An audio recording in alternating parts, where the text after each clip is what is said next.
A magazine commissioned me to photograph a sunrise. For this I chose a place which I knew and loved, a vantage point in the Ayusco National Forest. I parked my car and waited for the dawn, when I recognized an orange-colored light down on the slope in front of me. My first thought was that it was a fire, but in the same moment I saw a yellow-orange dome rising in front of me, the dome of a large object. It was no fire. It was an unidentified flying object, a UFO. When I realized that I had a UFO in front of me, I grabbed my camera, which I had put on the seat next to me. This was a unique opportunity. I was very excited. I wanted to be sure that the picture doesn't blur when I exposed it. So I put the camera on the top of my steering wheel, held it firm in my hands and pressed the trigger.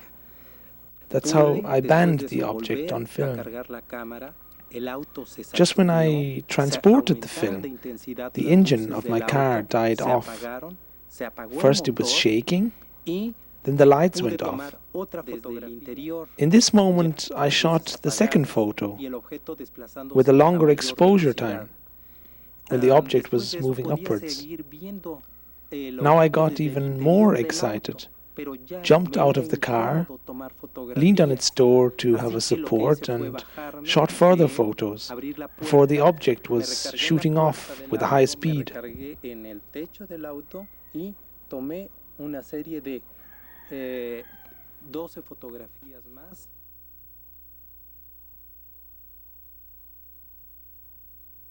Estar insistiendo durante aproximadamente 2 meses y medio. This experience never let me off. Again and again I drove back to Ayusco 30 or 40 times. One day, about 2.5 months later, the weather was bad. And when I came to the Ayusco area, I entered a fog bank. It was raining heavier and heavier. I turned the windshield wipers on. My headlights cut through the denser and denser fog. And when I came to a crossroads, I entered by mistake the wrong road. It took a while before I realized that I was on the wrong road. And when I was still searching for my vantage point, where I had my first encounter, I recognized an orange glow in the distance, the same glow I saw 2.5 months before. I parked my car when the rain got even stronger, left it and climbed up the volcanic rock from which the orange glow shone through the fog. I got closer and closer before I reached the back of the hill and saw the object hovering on the other side, across and below me, and just 20 or 30 feet away. I hid myself. I was afraid to get closer, sat there and did not believe my eyes. I could see everything, each detail of the ship, which was hovering there in the mists of the wood.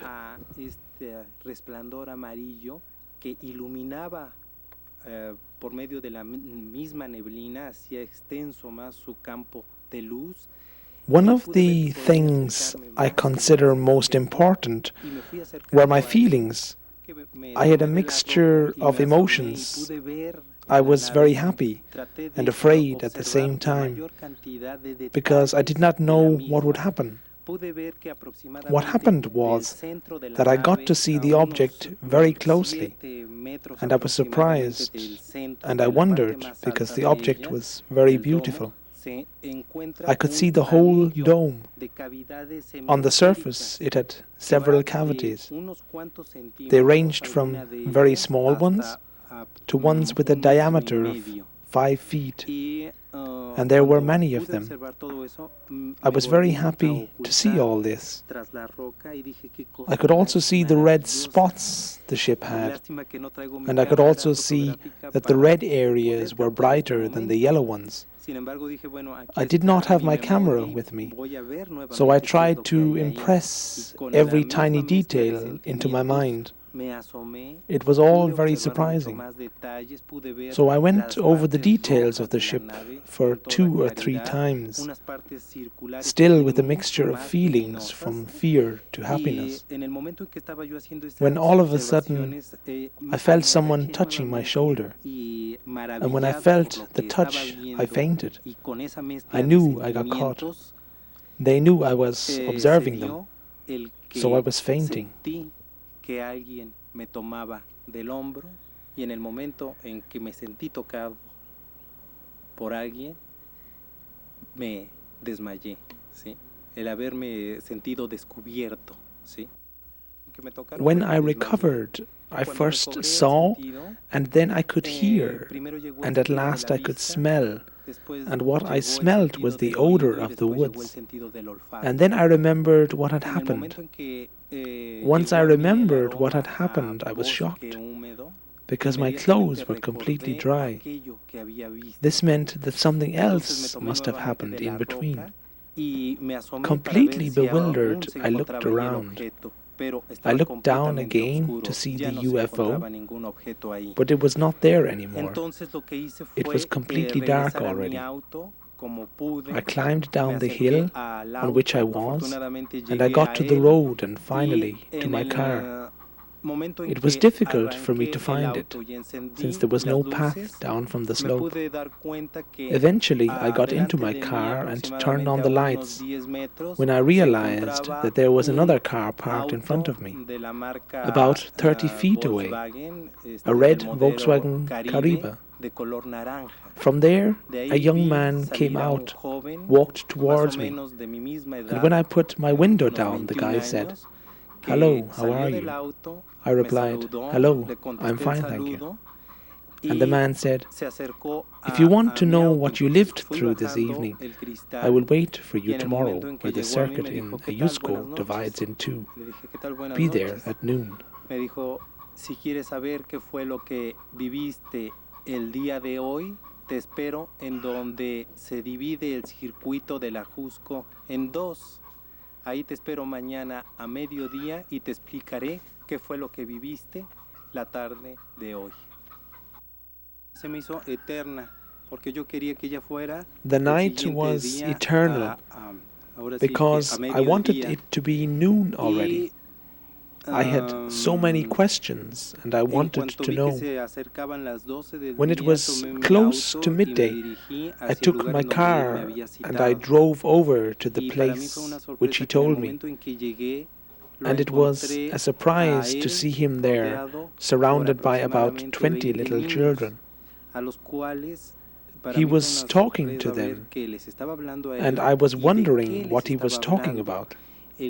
In one hand, he had a cricket, and in the other hand, he had some grass, some vegetation from this place. And he was talking to the kids about the interaction of all living things on Earth, and how wonderful this interaction is to keep all life going on.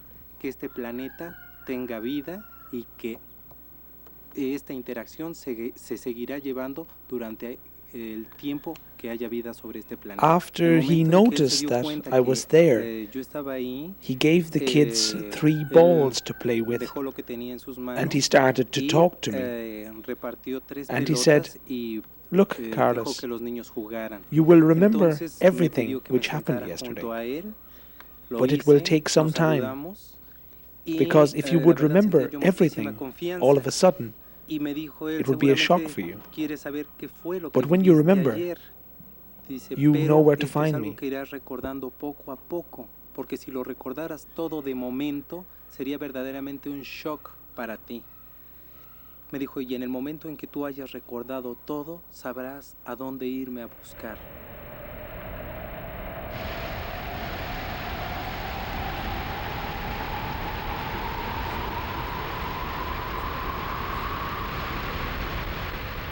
In the following years, Diaz, now living in the valley of Tepoztlan, south of Mexico City, was able to take several more spectacular pictures of these ships of light. But time wasn't right yet to tell the public, and so he kept them for himself, without telling anybody.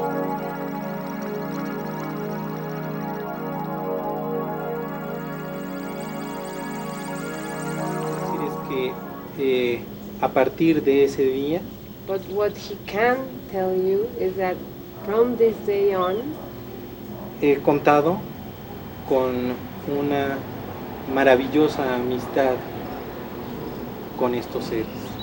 He has been having this great friendship with these beings. Una amistad que para mí merece todo mi respeto. A friendship that is based on respect. Y todo mi cariño. And all his love. Por lo que me han mostrado. For what they have shown him. De este nuestro maravilloso hogar. Of this our wonderful home. Nuestro planeta Tierra. Our planet, Earth. Que como ellos me lo han dicho, as they have told him, es un verdadero oasis. It's an oasis en el espacio. In space. 10 years later, the sun was darkened over Mexico. During the eclipse of July 11th, 1991, thousands of witnesses saw strange craft in the skies. And one man, the prominent TV anchorman Jaime Maussan, got involved into the quest of his life. Well, there was a multiple sighting over Mexico. That day we had a total solar eclipse, an eclipse that occurs every 676 years. It's an eclipse of the series Saros, and it's very important in the history of Mexico. We didn't know that at that moment, but what people knew is that they were going to have a big show. They took their cameras out, and at least 15 people in Mexico City were able to record, besides the eclipse, a UFO hovering over Mexico City. These persons, Guillermo Arreguin, took the video to a newscast called 24 Hours that night, the July 11th night, and was presented as a strange object hovering over Mexico, but nothing else. Then with that video, I went to the second program of Nino Canun, and I asked the people, if you record the eclipse, please look carefully, because probably there is the same UFO in your tape. We received more than 50 videos. And in 15, we think there is the UFO, and we decided to check 6 of them, and we got exactly the same kind of object.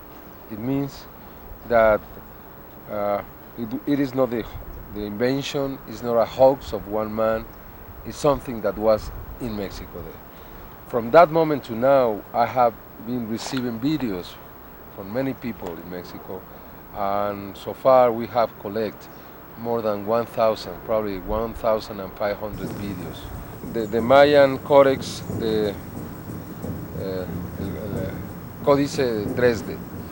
In that Codex, we found that there is a table of eclipse, and they knew that in July the 11th, 1991, that's more than 1,000 years later that was written this codex.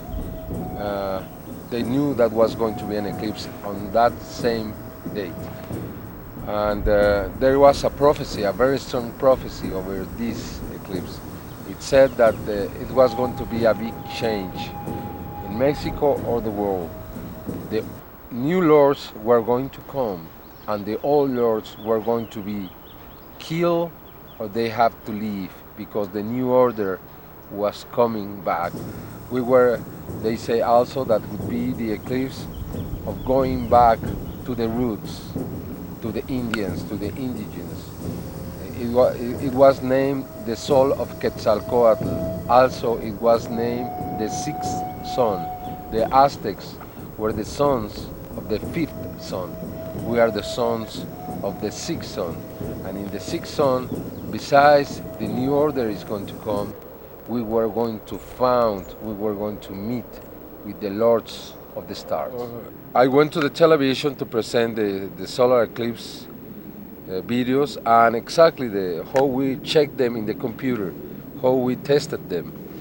And then Carlos came to me on October the 31st, 1991, and he said, Jaime, I didn't see you in television, but many people told me that you were testing material. Would you like to test these photographs? And then he showed me 4 of the best photographs I have ever seen in my life. And I said, where did you take this? And then he started to relate this story. And I said, yes, I want to check the material. I think it's a very interesting case. And we will do it, but very slowly. That's when we started. On December the 3rd, just a month later, he asked me for a video camera.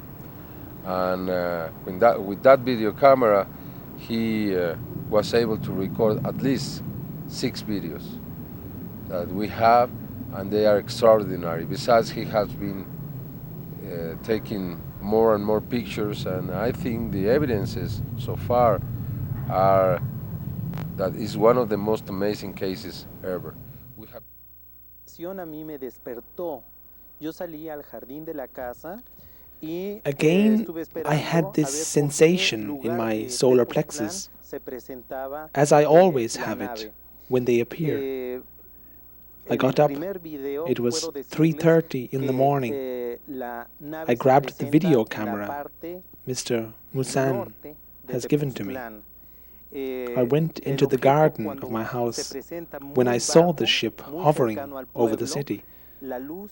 In my first video, you see the ship over the north of Tepoztlan. I filmed it, and you can see how it hovers over the city, making these shaking movements. I filmed it without a tripod, tried to get reference points into the image when it suddenly disappeared.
But I still had the feeling that this was not over yet, because I still had this sensation in my solar plexus.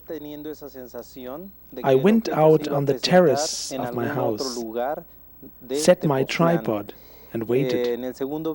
Suddenly it appeared again, this time much closer, in the direction of Santiago de Tepoztlán. It was the second video I shot on the 3rd of December, 1991. Ese video fue tomado el mismo día 3 de diciembre de 1991. In the next video, I used my tripod again. Therefore, all visible movements are those of the object, not of my camera. I again had this sensation and went out on the terrace when the object appeared in the sky directly above me. I wanted to extend the legs of the tripod, but I did not manage to do that anymore. So suddenly it appeared, And as I lay on the ground, zooming in and out, and one time I knocked against the tripod. This time you see all details, the different fields of light, the changes of the intensity of the light, and the pulsating center of the object. I was able to zoom in so closely that the whole frame of vision of the camera was filled. So close was it. It was a misty day. The air was very humid.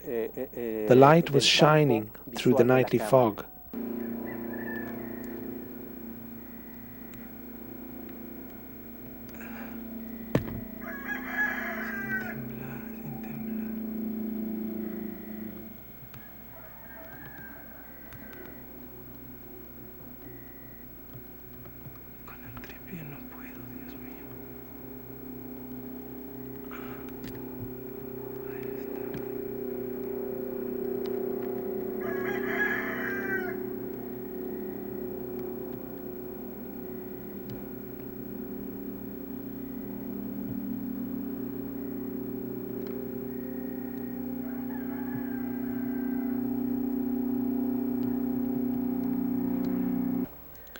Then Heme Musan asked me to fix the camera on the tripod and appear in the picture myself, so you could see that I don't have a model on a fishing rod or do any other manipulation.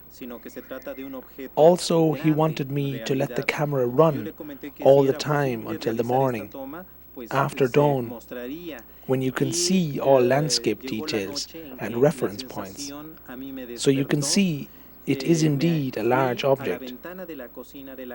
I put the camera into the open kitchen window of our house, because from there you have the best view over the football field, above which they appeared most of the times, and where I had my encounters and contacts with them. After I turned on the camera and made sure that it functions, I went out and took my flashlight with me, so you could recognize me in the darkness. When I still tried to make myself visible with the torch, it suddenly appeared over the football field. You can hear on the video how someone yells, "Guamero, Guamero, come quickly." And you can see how cars are passing on the slope of the hill on the highway from Mexico City to Ca Ultra. After a few minutes, the object disappears again.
Como ya a esa hora,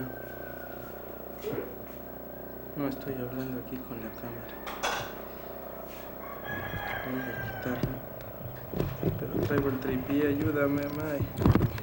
Con el tripié no puedo.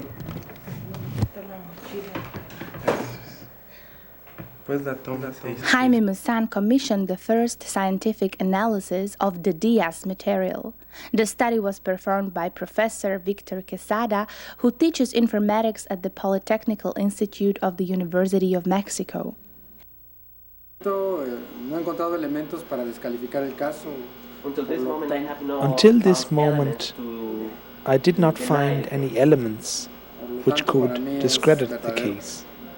In my opinion, it is real, it is authentic. I have divided my investigation into two parts: laboratory research and a field investigation. The laboratory part consisted of video analysis and photo analysis. The video was analyzed as dynamic video and static video, which means frame by frame. The tests included a study of the definition and the resolution, an analysis of the intensity of fields and colors, and changes in the spectrum of light from ultraviolet to infrared. Se hizo perfilado de las figuras que se encontraban, conversiones a negativo, emulaciones a ultravioleta y a infrarrojo. Some of the tests has been change of definition and resolution, change of the intensity of fields, like from infrared to ultraviolet, and also change of the definition and change of spectrums of the have been able to prove with that testing that his ship is made of plasma. Is the same kind of plasma that we have in the cells. That tells us that probably it's a living ship. You know, it's something different, something we cannot understand. We have found two principal types of objects: the smaller ones, with a diameter of 36 to 45 feet, and the big ones, with a diameter of about 120 feet. Quesada was so impressed by the material that in 1993 he decided to start a field investigation. Together with 10 professors of his university and 20 students, he set up several observation posts on the mountains around the valley of Tepoztlan. And indeed, the team saw and filmed strange luminous objects by themselves.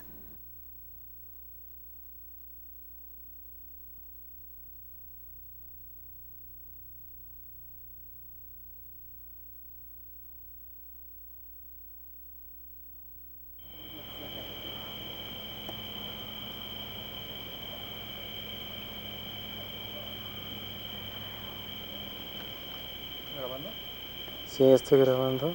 Tengo deslumbrado un ojo y no puedo grabar. Pues no sé. No sé por qué, pero yo creo que metió la luz de la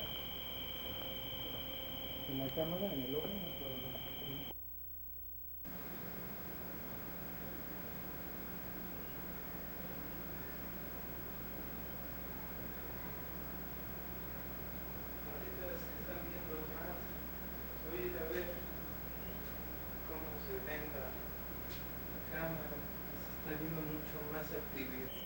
La luz. ¿Cuánto tiempo lleva, Víctor? Lleva como 2 horas. Y ya subió. 2 horas y media. Pero esta luz lleva ahí ya más de 2 horas. Y voy a abrir el zoom. Todos pensamos, nos concentramos en la luz. Margarita ya se subió. Mis alumnos tuvieron una experiencia muy fuerte.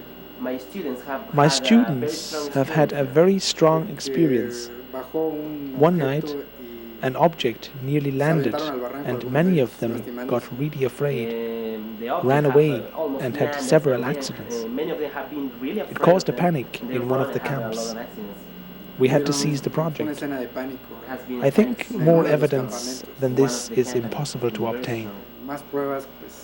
So more proof than this is impossible to ask for.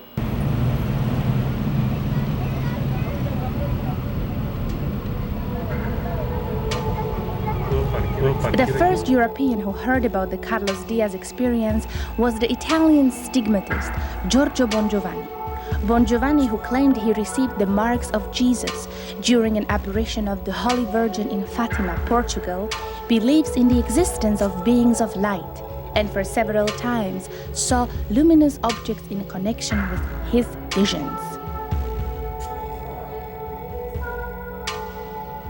Although they disagree about the interpretation of his experience, Diaz, himself a devout Catholic, allowed Bongiovanni to show his material in Europe. Through Bongiovanni, the German historian, cultural anthropologist, and UFO researcher Michael Hesseman learned about the case and decided to start an independent investigation. When he visited Tepoztlan the first time in June 1994, Hesseman was sure that if the case was real, he would find further witnesses who must have seen these large luminous objects over their city at the times when Diaz took his films and photographs.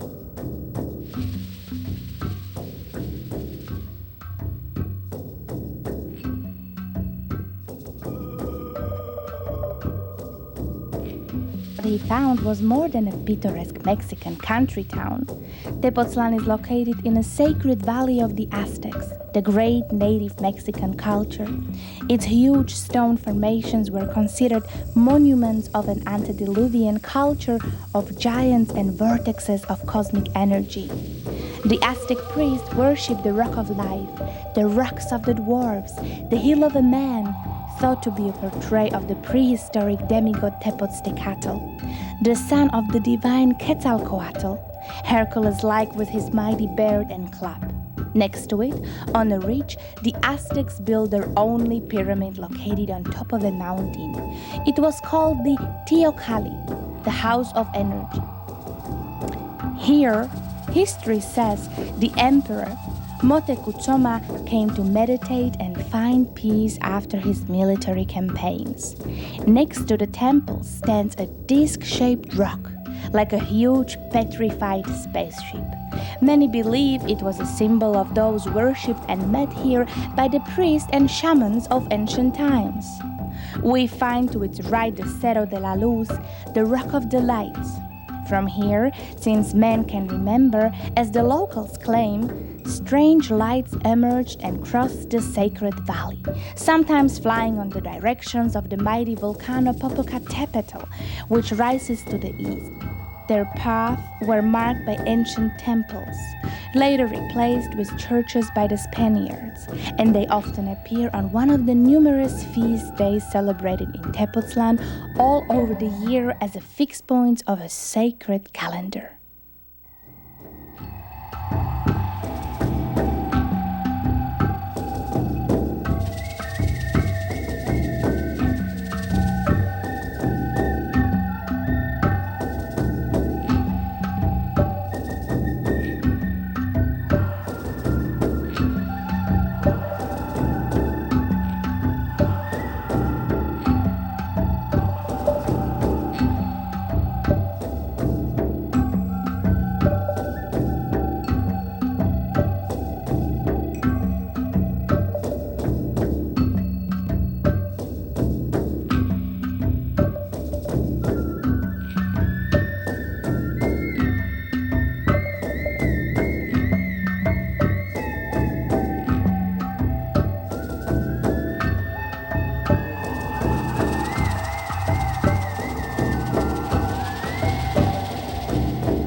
I think these lights are something very important because already our ancestors, our grandparents, told us about them. But in those days, they did not have much means to study them. It was considered normal to have them here, and I think they are here, as many people believe, people who know, because this is an energetic point on this earth, because of its geological composition. So they come to charge their batteries. y realmente pues nosotros lo hemos visto, así como nos lo platicaron nuestros abuelos, también nosotros lo hemos observado. Que llegan a Tepoztlán porque está sobrecargado de energía. I know they come because Tepoztlán has an overcharge of energy.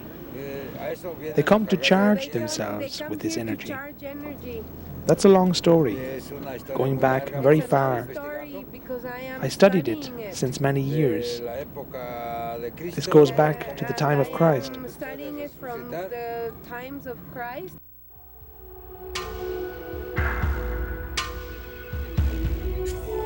In the ex-convent of Tepoztlán, next to the main church of the town, Santa Maria Natividad, erected in 1530, we find murals and reliefs showing strange objects in disguise. On the frescoes on the ceiling of its cloister, these objects are painted in orange and red. Is it a strange coincidence that they resemble the craft photographed and filmed by Carlos Diaz?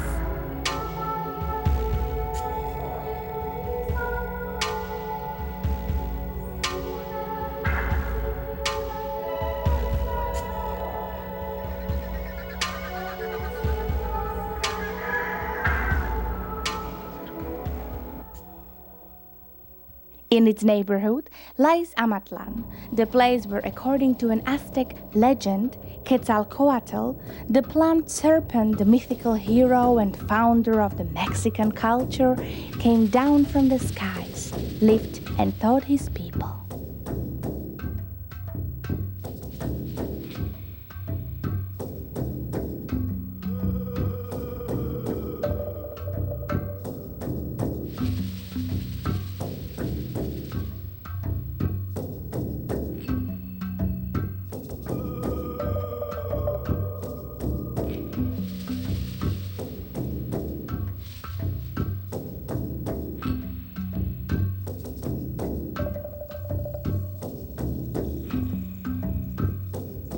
All this makes Tepoztlán a magic place, an opening to the cosmos and maybe an entrance into another dimension.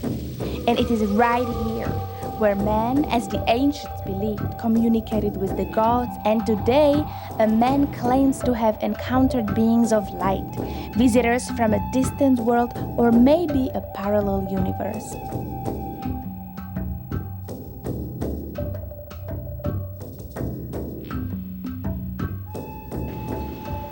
In what form do the contacts happen? ¿En qué forma suceden los contactos? A mí hay una sensación muy especial que se me presenta a esta altura del plexo solar. There is a sensation concentrated in the plexus, in the solar plex of his body.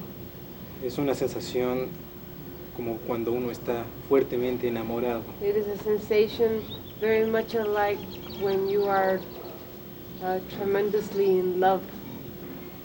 Y esta sensación me despierta. And this sensation sometimes wakes him up at night. Y sé que voy a tener un encuentro con ellos. And he knows he's going to have an encounter with them. Sí. Lo que me agrada de esta experiencia que he tenido, what he likes about this experience he has had, es que la comunicación que ha habido con ellos is that the communication they have been having es como la comunicación que estamos teniendo tú y yo en este momento. Is just as we are now. So it is a purely physical contact. Es una absolutely physical. Puramente física. You bueno, can touch them. Los puedes tocar. Los puedo tocar. Y en ocasiones ellos presentan un cuerpo de luz. Sometimes as they are human-like, sometimes they have a body made of light. I have seen the UFO that Carlos has photographed and videotaped only once. And this was some years ago, 5 years ago maybe. And he called me when he got home, and I went out and he showed me. So I saw the very same shape and the color wasn't yellow and red, but it was completely orange. But it was the same one, and it was traveling at the south part of Tepoztlán.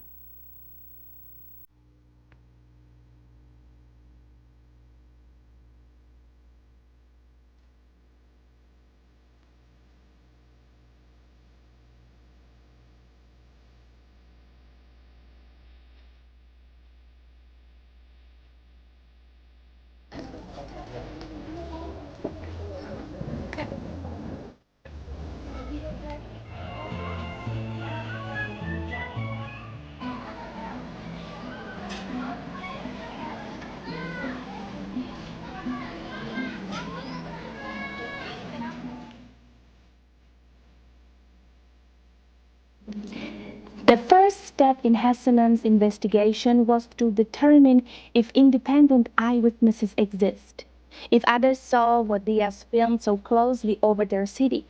He just started to ask people on the streets and fields. The result of this inquiry convinced the researcher that indeed something strange is going on. More than half of the Tepoztecos, the citizens of Tepoztlán, claim to have seen the very same orange-reddish shapes of light.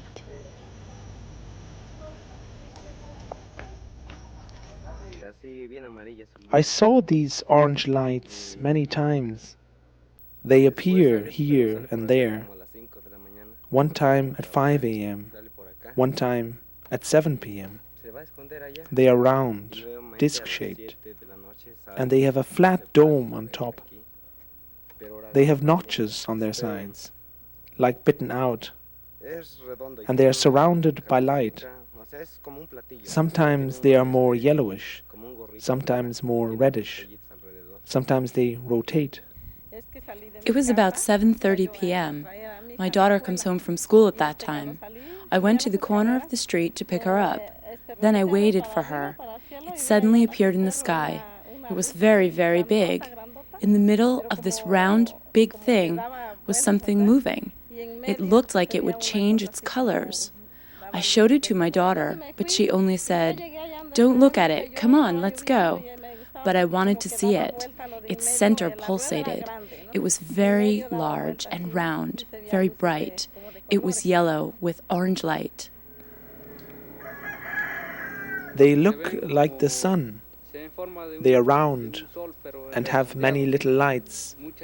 They are yellow, orange and white, and they appear and disappear. The light objects sometimes suddenly appear, fly and disappear again. Most of the time they disappear in the direction of the Tepozteco hill. Most people here have seen them. You will find that out when you ask in the town.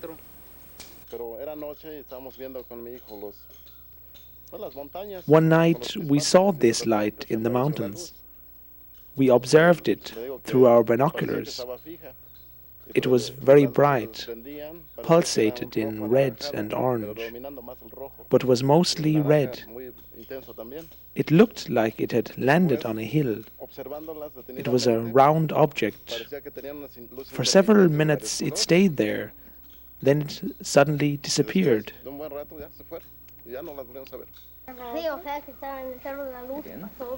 We saw for several times these lights over the Cerro de la Luz. They were red and yellow and orange. They were round.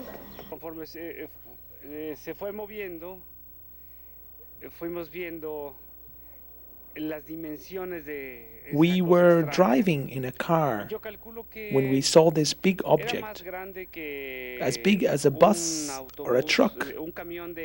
It was very large.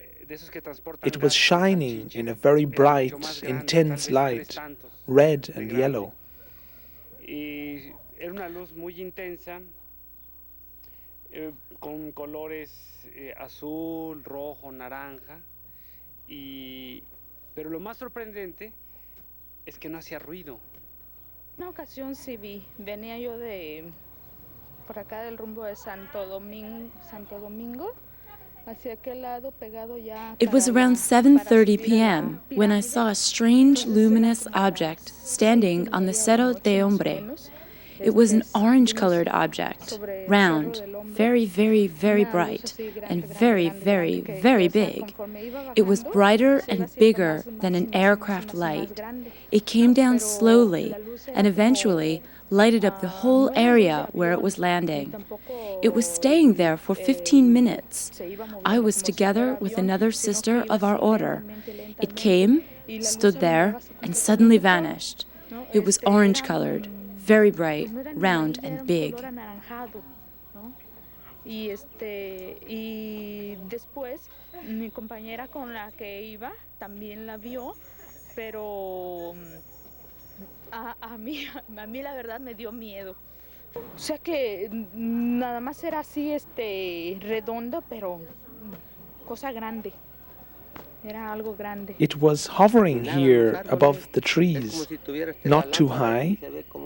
It was a large orange-colored disc, and suddenly it disappeared. En una ocasión, pues con su esposa estaba yo platicando y lo vi más o menos en el Cerro de la Luz. One time during my training here, I saw such an object over the Cerro de la Luz. It had exactly the shape and the colors as on the photo. It was round and consisted of yellow and red light. I saw these objects several times over the rocks and hills, one time in this direction, one time over there, another time over Zematzin, always at night, one time at 8 p.m., one time at 4 a.m. Yes, they are identical.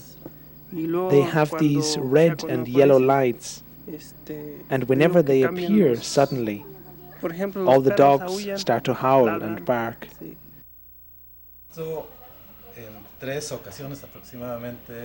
I saw this red-orange light 2 times in this direction, the third time over the Zematzin, in direction of the village Santiago, a little bit to the left. This was 2 months ago. The sighting lasted for about 3 minutes. It was gliding, wobbling, went up and down. Another time was at 9 p.m. My wife was there. My mother was there. We saw how this luminous object moved down slowly and jerky before it suddenly disappeared. All of a sudden, in a break of a second, it just disappeared. My wife was with me, my mother was with me. Entre los tres estuvimos observando esa luz, pero se movía muy despacio hacia abajo. Very slowly. Sí, después desapareció. And de repente se fue en una fracción de segundo, se trasladó y se apagó y ya no sabemos. Meditación con un grupo de personas que viene aquí a hacer un programa de desintoxicación. We were a group of people in a meditation class at a detoxification seminar when we suddenly saw this light in the mountains. It was very impressive because it was very large. It changed its colors, stood there for a while before it suddenly disappeared. We were all very impressed by what we saw. It looked like it were looking for a place to land. It had bright colors, and when it rose, they became more intense, and it grew and changed its colors. It was yellow and orange mixed, more or less like on the photos of Carlos. All of a sudden, it disappeared. Son fotos, yo creo que son tomas pues creíbles, ¿no? Creíbles porque las toman, yo creo que en el momento. Although I am a doubting Thomas, this is credible. Many people have seen these objects at different opportunities in different parts of Tepoztlán. They appear within a second. hover in the sky and disappear again. They look like on the photos and films, and this proves they are real. I had several sightings by my own over the hills. For example, over the Zematzin, the Hill of Life. The colors of this luminous object were very impressive. It was red and yellow. Also some violet was in it. It was very impressive. It was quite a big apparatus, an enormous object of light. Se ve la gran dimensión, yo creo que el aparato que traen, porque sí se ve enorme las luces, ¿no?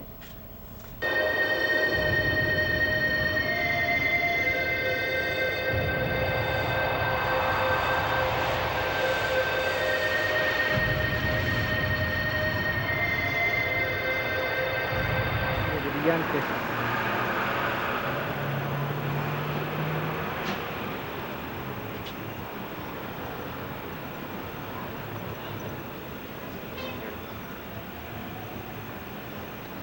En el mero cerro del Tepasteco. ¿Dónde es el Tepasteco? Mira, están saliendo varias. Están meneando. Aquí está. Ya se apagó.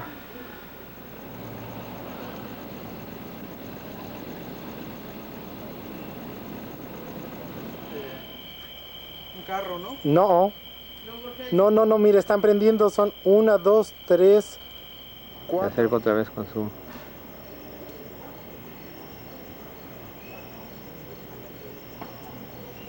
Ahí está, bueno, fuertísima. Es una bola y ahí está la luz, Es del mismo lugar la luz. Yo veo una bola impresionante con esto, ¿eh? No, es una lucecita. No, pero aquí se ve una bola. Estoy grabando. Ahí está arriba. Otras dos, pero grueso. Ahí hay varias. Sí. Me voy a salir un poco de zoom porque son demasiadas luces. Y ahora sí hay demasiadas luces. The largest airport of Central America is Mexico City's Benito Juarez International Airport. Its air traffic controllers receive radar data from a whole network of stations covering all of the highlands of Mexico, including the Sacred Valley. Hesseman decided to inquire there. And indeed, the air traffic controllers confirmed that their radar regularly detects unidentified targets over the area of Tepoztlán and its neighboring city, Cuernavaca.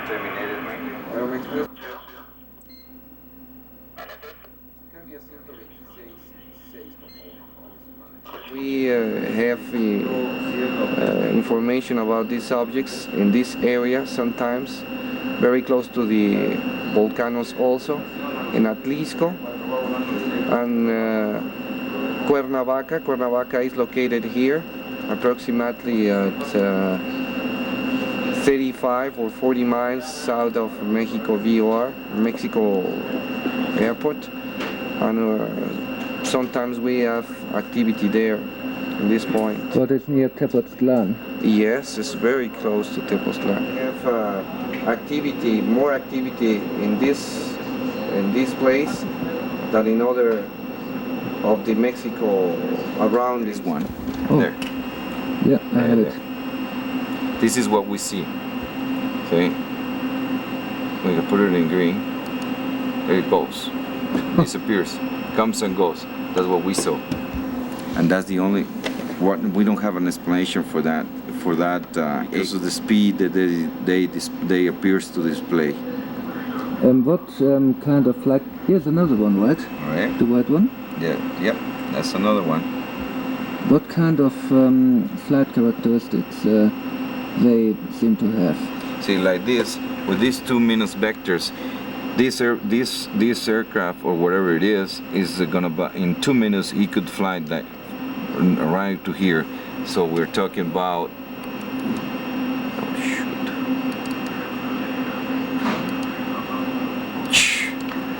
See, he was displaying like this. He was talking about 13 or 14 miles in 2 minutes.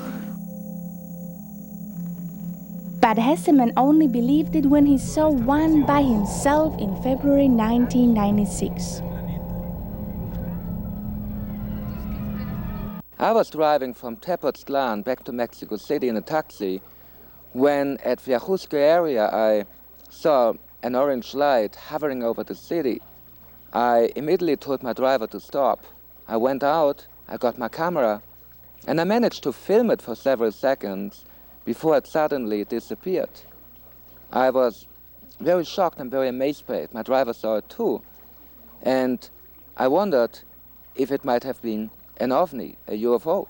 It didn't look like anything conventional to me. Posible está. ¿Filmó? Sí. Oh, qué bueno. Sí.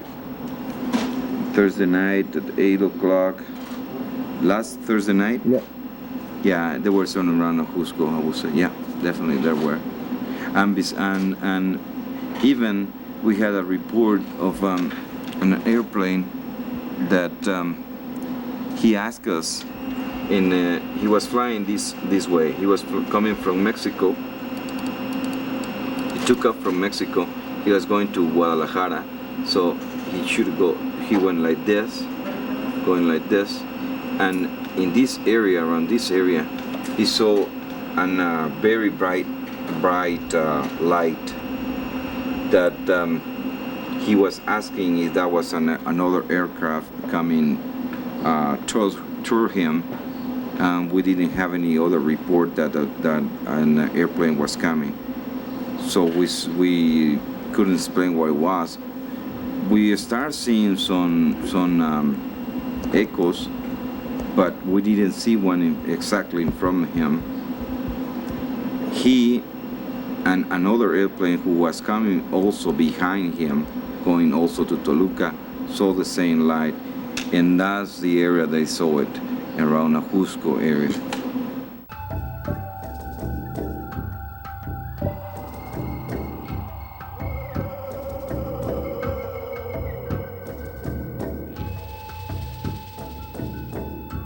Hesseman was not the only researcher who came to Tepoztlan to look into the case and witness the objects by himself. When I went to Tepoztlan, well, it was with Guido Ferrari of the Italian-Swiss television, because Ferrari had to produce a video documentary on UFOs, and we had chosen also an interview with Carlos Diaz for our trip in Mexico. So we went to Tepoztlan and we had a date with Carlos in his Tepoztlan house. And we arrived on the spot at night, and so we left the car and began walking towards the house of Carlos. And at that point, I noticed on the roof of the house, well, on the roof, it was just on the roof in the sense that the perspective showed it on the roof, I noticed a dot of light. It was something a little bigger than a normal star. And so I noticed it. I saw that this object was moving in an irregular way. And so I said, Guido, what's that? And Ferrari watched and said, oh my God, are you seeing what I'm seeing? Yes, it is. And so at the same time we cried, the cameras! And we ran to the car in order to open it and to put outside cameras, video cameras and so on. But it was too late, because in half a minute or something more, this dot of light switched off, simply. It disappeared. It was in December 1995. I was visiting Carlos Diaz together with Roberto Pinotti and Daniel Munoz. It was evening, about 8 p.m. There were many stars in the sky, and suddenly a bigger star started to move, which of course was strange, so we observed it for several seconds with an open mouth. The star was coming down like a falling leaf, going left and right, like a pendulum, but not symmetrical, and then it suddenly disappeared. I had opportunity to saw the plasma ship in Tepoztlan in 2 different occasions. This was 1.5 years ago, but 1 month ago we have another sighting over Tepoztlan. We was working with a TV crew from the United States when we saw a very bright light over the hill of light, maybe 20 seconds. Was a very bright, very yellow, reddish yellow in color, just appear over the hill of light, hovering the top of the hill with a very slow movement, and later just disappear. Was very few time, just 20 seconds, but was very, very clear. It's exactly the same ship that we saw in the Carlos photographs and videos. The movement of the UFO over the hill of light was very slowly, like a pendular movement, maybe 20 seconds, and just disappear. Don't stop the movement, just disappear. Also, Shirley MacLaine, the world-famous Hollywood actress, heard of the case and decided to go to Tepoztlan to meet Carlos Diaz in person. With her was her friend, a high-level Australian politician and UFO investigator, Alex Giannetti, a friend of hers who served as a translator. In direction to Tepoztlan, we was heading in the freeway. The freeway connects Cocoyoc with Tepoztlan, and suddenly we saw high in the sky this kind of oval orange object, who was very steady, but very radiant, very shiny, orange, very orange, and it's a light I never saw in my life. The 4 in the van was very astonished, and suddenly the object started to shrink, started to contract, and when it was contracting, was turning to white and create a kind of a white ball of light, and suddenly disappear as the old TV, as the old cathodic tubes television sets, and we was very kind of shocked. Hesseman's next step was a psychological evaluation of the main witness and his family dynamics. For this, in February 1997, he invited one of the most respected psychiatrists of the world to Tepoztlan, Professor John E. Mack of the Harvard University, who received the Pulitzer Prize for his biography of Thomas Edward Lawrence and stunned the academic world with his open-minded approach to the alien abduction phenomenon.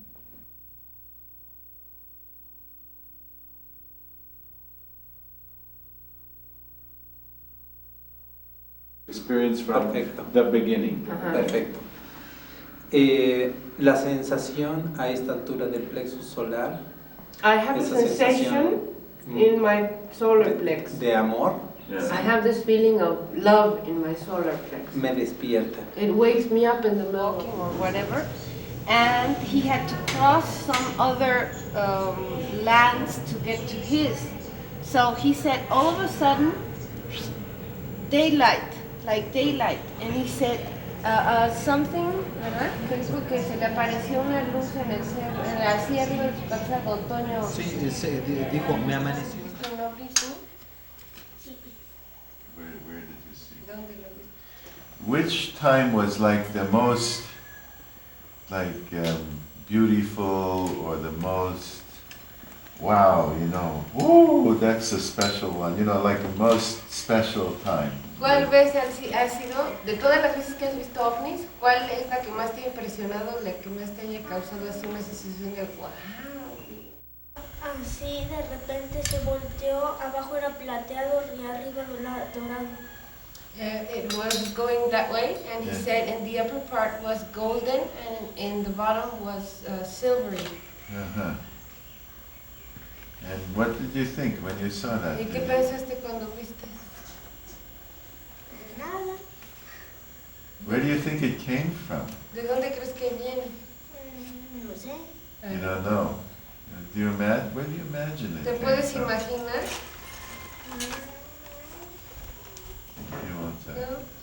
No te puedes imaginar, muy Bueno, del espacio. From space. From space, huh? El más emocionante. Todos han sido emocionantes. They've all been exciting. They've all been exciting. Pero uno que más te haya impresionado. Cuando vino el Grupo Sol. When we visited the Grupo Sol in their camp up there in the mountains, Esa vez, suddenly a bright, very intense light appeared. One of the researchers saw it, a bright orange-colored light. It was moving up and down very fast, like the light of an EKG. After a short while, another, even more intense light appeared over the mountain. It was orange-colored, and it slowly came down. También casi al mismo tiempo apareció una luz del cerro, de una pared del cerro, una luz muy intensa que se fue encendiendo.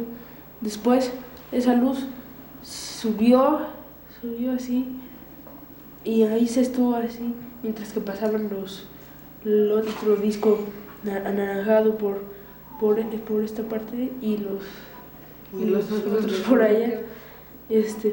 Se hizo más chiquita, pero después encendió y se fue bajando lentamente hasta que llegó al mismo lugar de donde salió y ahí se quedó, pero muy pequeño. Y ahí siguió un rato y después ya se apagó.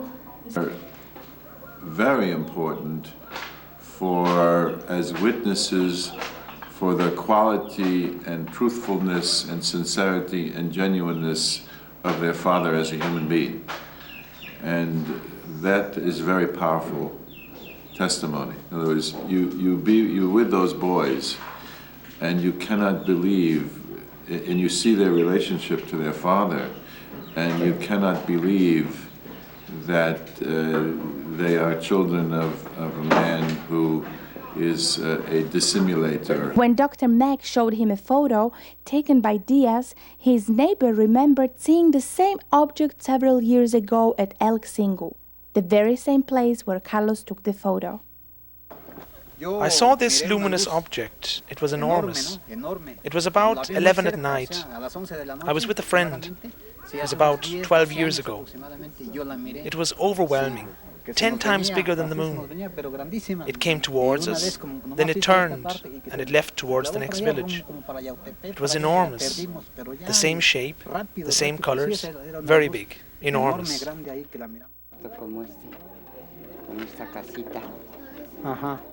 I saw one up there near our house. It was a disc, round, the colors of the sun, orange, yellow, bigger than the moon, also with some red in it.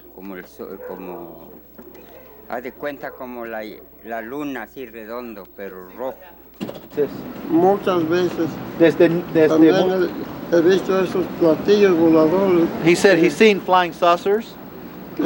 ¿Cómo se parecen? Los platillos voladores que descansan en el cerro. They rest up on the mountains. En lo feo. ¿En qué? En lo más feo. En lo más feo. In the worst parts of the mountain.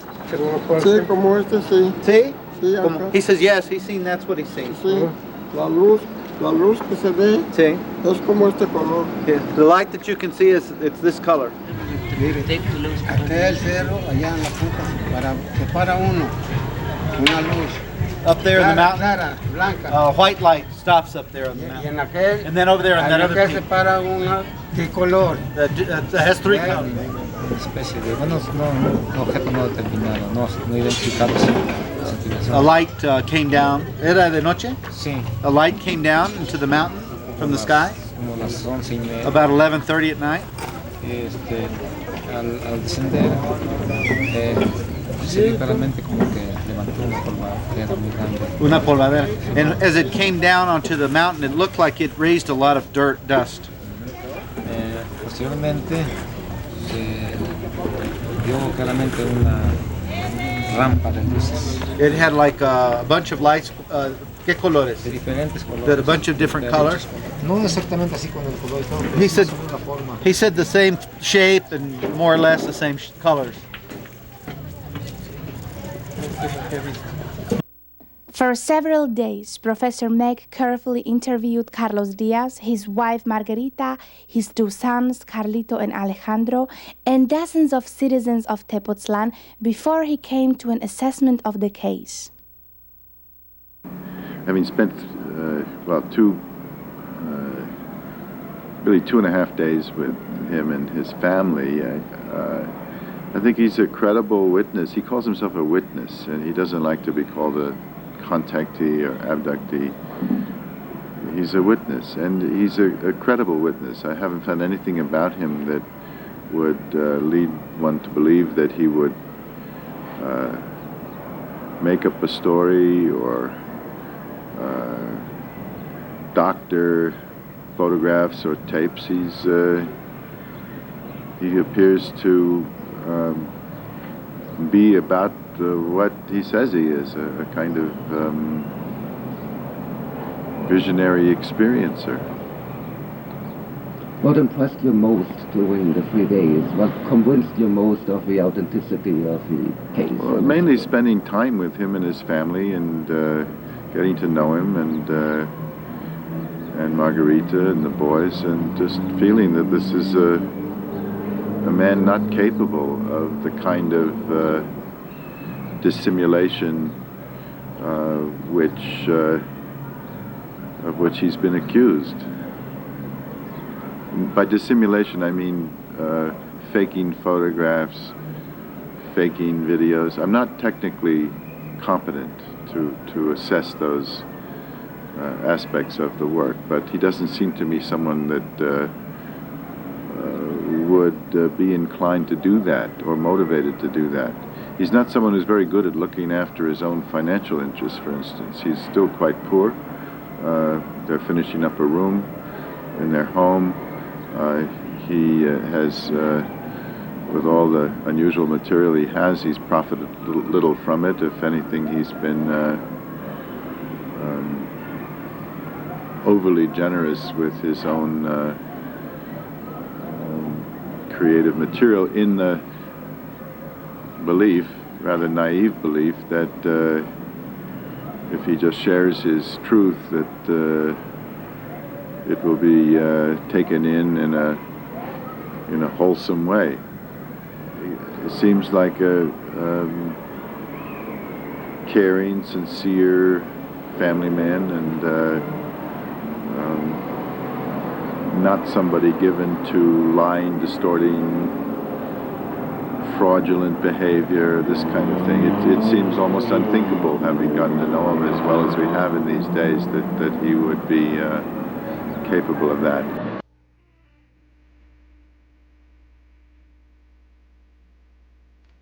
This is exactly the impression his neighbors had of Carlos Diaz, as the former Presidente Municipal, the mayor of Tepoztlan, confirmed to us. Que nosotros, verdad, sí tenemos, verdad, conocimientos de que la versión. I think we all here believe in the story of Carlos Diaz. He's a good man. His work is very serious, and I think he's doing his job very well. What he photographed was seen by us many times. Did you ever hear anybody reporting about Carlos carrying models, lamps, any indication that he might fake the material? No, I don't believe that. There's no way this could be possible, since nobody ever reported anything, and we ourselves have seen the very same object in different times and occasions, so we know that this kind of machine really exists. Did you ever see me? I was looking at Carlos with his camera to... I saw Carlos and his camera when he videotaped one light in the sky. It is good that he is working with his camera, that he films these objects in the sky. It's good that Carlos is working with the video machine to videotape these objects. In this last 4 years that Carlos has been having his contacts and taking pictures and videos, I have never seen anything that would make me think that he is faking anything. From a human point of view, really Carlos seems a honest person with a normal life, a normal family, and normal problems. And and as Guido Ferrari said, if he is an hoaxer, we don't understand anything as far as psychology of witnesses is concerned. What convinced you most that the Carlos Diaz case is real? Himself. He's a so simple man. He's a very nice, honest. He's very honest. He's a very good friend. He's a very good father, very loving, very caring for his family. He's very humble. He doesn't have a penny. To create a hoax on this kind of case, he would need, besides the complicity of many people, he would need a lot of money. He doesn't have money for tomorrow, and besides, he's not interested in money. What he's interested in is giving his message out, telling people that the Earth or planet is dying.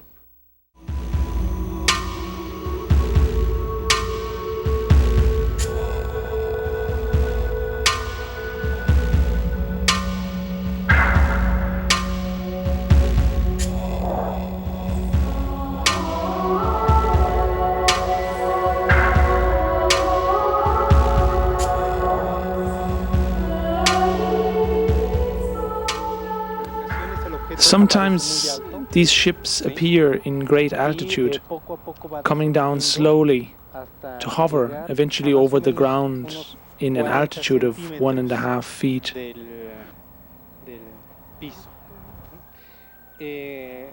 Lo que ocurre es que conforme más alto, más arriba. When it is still in great altitude, the movements of the ship are very unstable. But when it hovers over the ground, it is completely static.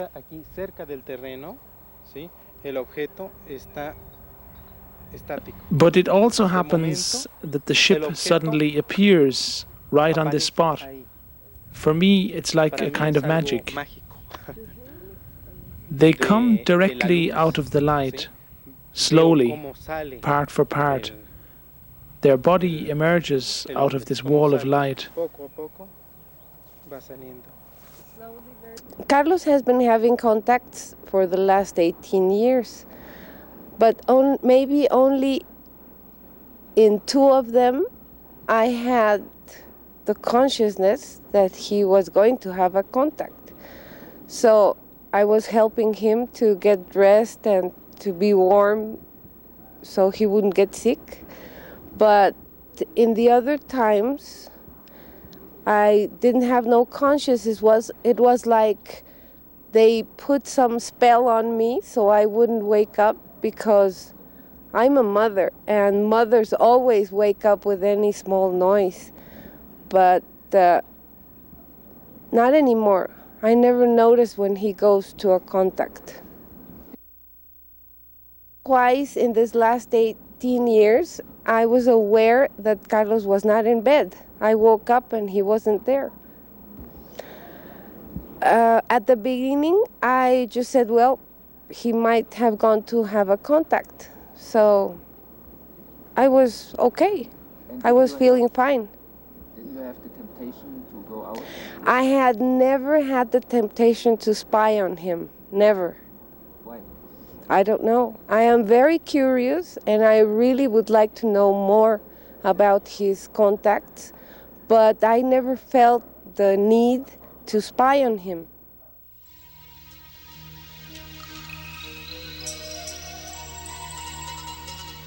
How did Carlos Diaz get involved into the subjects of UFOs? Why did he become a contactee? We wanted to learn more about his background and visited his parents and family. Yo recuerdo que sería alrededor de cuando tenía yo 7 años, cuando yo era niño. I was very little, around 7. It was at Christmas or the New Year, I'm not sure anymore. And we were coming back home from my grandmother's house. My father was carrying me and was protecting me with a blanket. I woke up in the arms of my father and looked at the sky and saw a round thing with a ring around it, going from south to north over the city, Mexico City.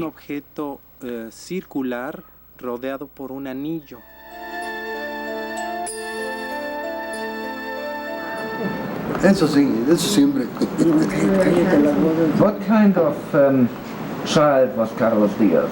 Was he special in any way? Carlos? ¿Era especial de alguna manera especial? Sí. Sí. In what way? Era muy como de investigation. Le gustaba la investigación. He always liked the investigation. Was he interested in outer space, in UFOs? Estaba interesado en cosas del espacio. Desde pequeño. Desde chiquito.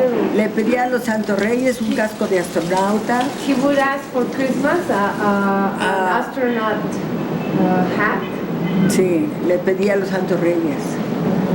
Y robots y todo. And he would ask for robots. Y veía puras películas de... And he was always looking TV shows from space. Pues porque es una coincidencia que cuando él viene es cuando vemos a los ovnis. Because how come it mustn't be a coincidence that when he comes we can see the UFOs? Como que lo andan buscando. It's like they're looking for Carlos. I think he had contact since he was little without knowing it, and that's why he was so attracted by space. Este incidente ocurrió en el año de 1979. En aquella época vivía en la casa de mis padres y It happened in 1979, very early morning, around 6:20 or 6:30 a.m. I woke up by a strange feeling in my solar plexus. I saw a light reflecting on the wall, and it entered from a small triangular opening the curtain left from the window. I got very curious, and so I got up and looked out of the window to see what was going on. When I opened the curtain very slowly, I saw up in the sky a yellow object, very much in the shape of an egg, which was suspended there.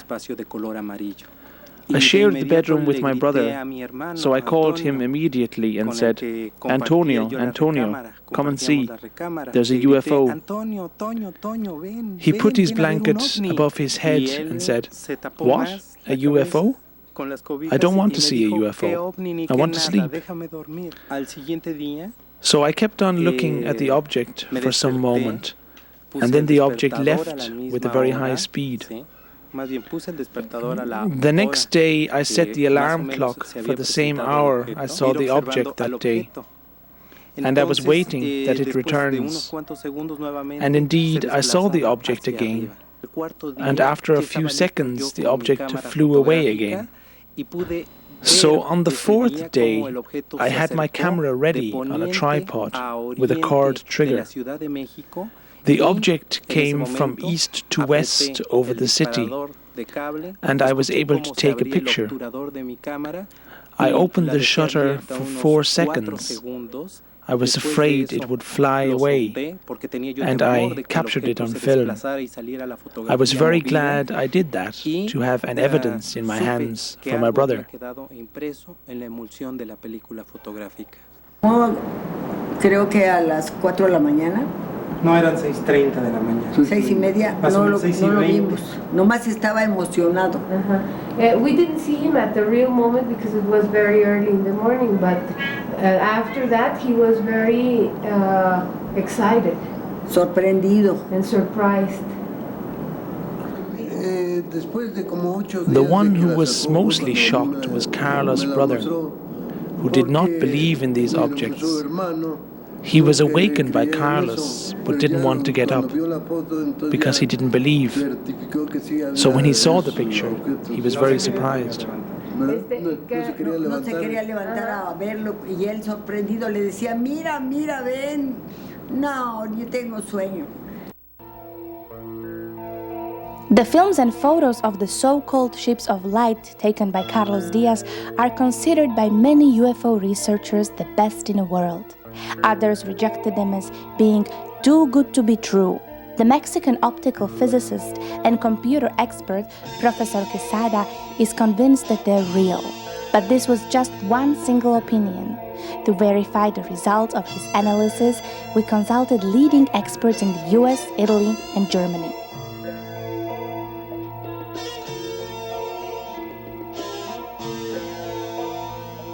The Village Lab in Tempe, Arizona is specialized in image processing and computer-animated special effects for music videos and Hollywood blockbusters.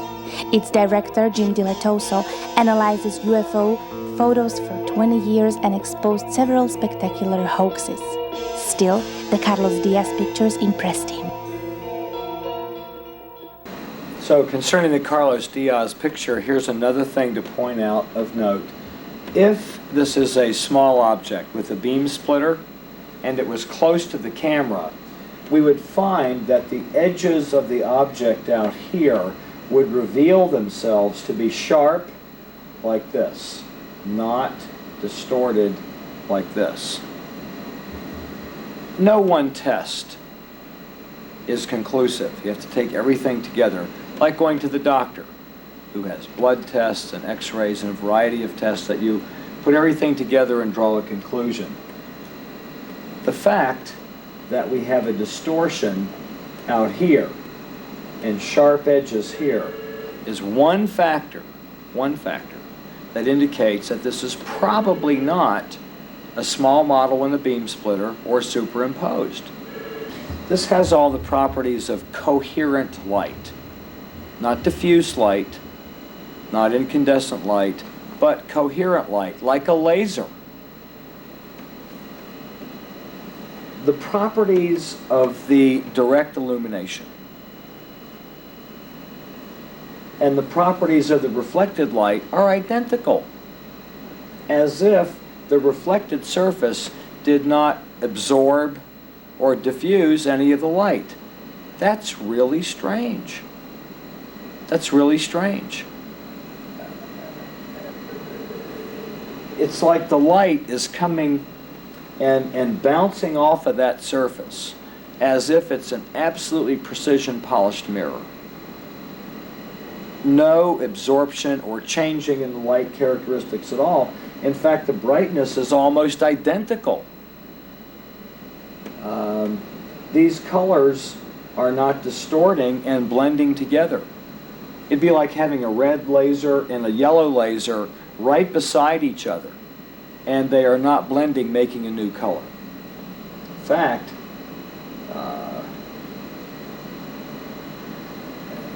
they're casting the image of this tree into the reflection here, and it is enlarging it as if this is a light source, casting a projected image of the trees like a hologram onto the surface here. If Carlos Diaz is doing this as a hoax, he's figured out some very clever methods. It's easy for someone testing pictures to go, oh, it's a fake and he did it like this and like that. People that say it's a fake, they need to go do this. They need to figure out a way to do this and duplicate this picture. I can't figure out how it would be done with ordinary or even extraordinary tools and supplies that are around. We can use computers and test this thing forever, but there's some real basic things in optics and the characteristics of light that we don't need a computer to analyze those aspects of this. Try it yourself and see what you get. It's very unusual. I'm more interested in this picture than in most any other UFO pictures that I have seen, and it can't be easily dismissed. My conclusion at this moment is that this is an authentic picture of a very unusual phenomena, an unusual object. I don't think it's been faked. How big do you think it might be? I think this is a large object, larger than a bus or a tractor-trailer truck, 40, 50, 60 feet, because of its unusual luminance, light characteristics.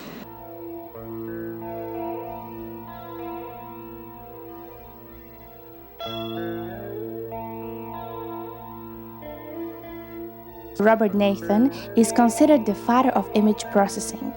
He conceived it in the 60s and developed it ever since. He made NASA's Jet Propulsion Lab to the first in the field, the processor for all photos sent to Earth by NASA's both manned and unmanned space missions. Being a skeptic regarding the existence of UFOs, Dr. Nathan was the first address for us to consult. I've been presented this image a year or so ago, and I didn't give it any particular amount of time. My concern then, as now, is that it should be easy enough to establish from the reflection off of the hood of the car the reflection of the object and also of the guardrail, that one should be able to establish the precise distance of the object. If the object is claimed to be many meters away, it looks immediately obvious that the parallax information, the change in the position of the object as seen off of the hood as compared to seen directly from the direct line of sight from the camera, is inconsistent with an object that has any distance. It looks as if there is some kind of model that was placed quite close to the railing of the car, and some careful measurement will either bear that out or not. But that's a worthwhile measurement to make by somebody who wants to take the effort.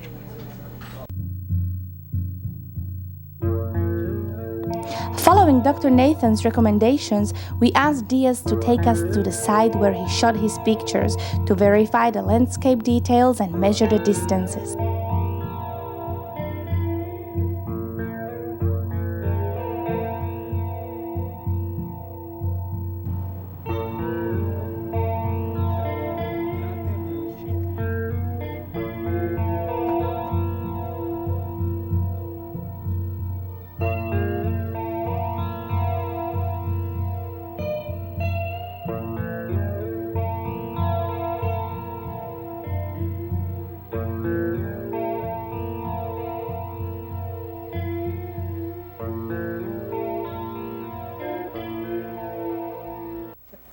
El objeto se encontraba.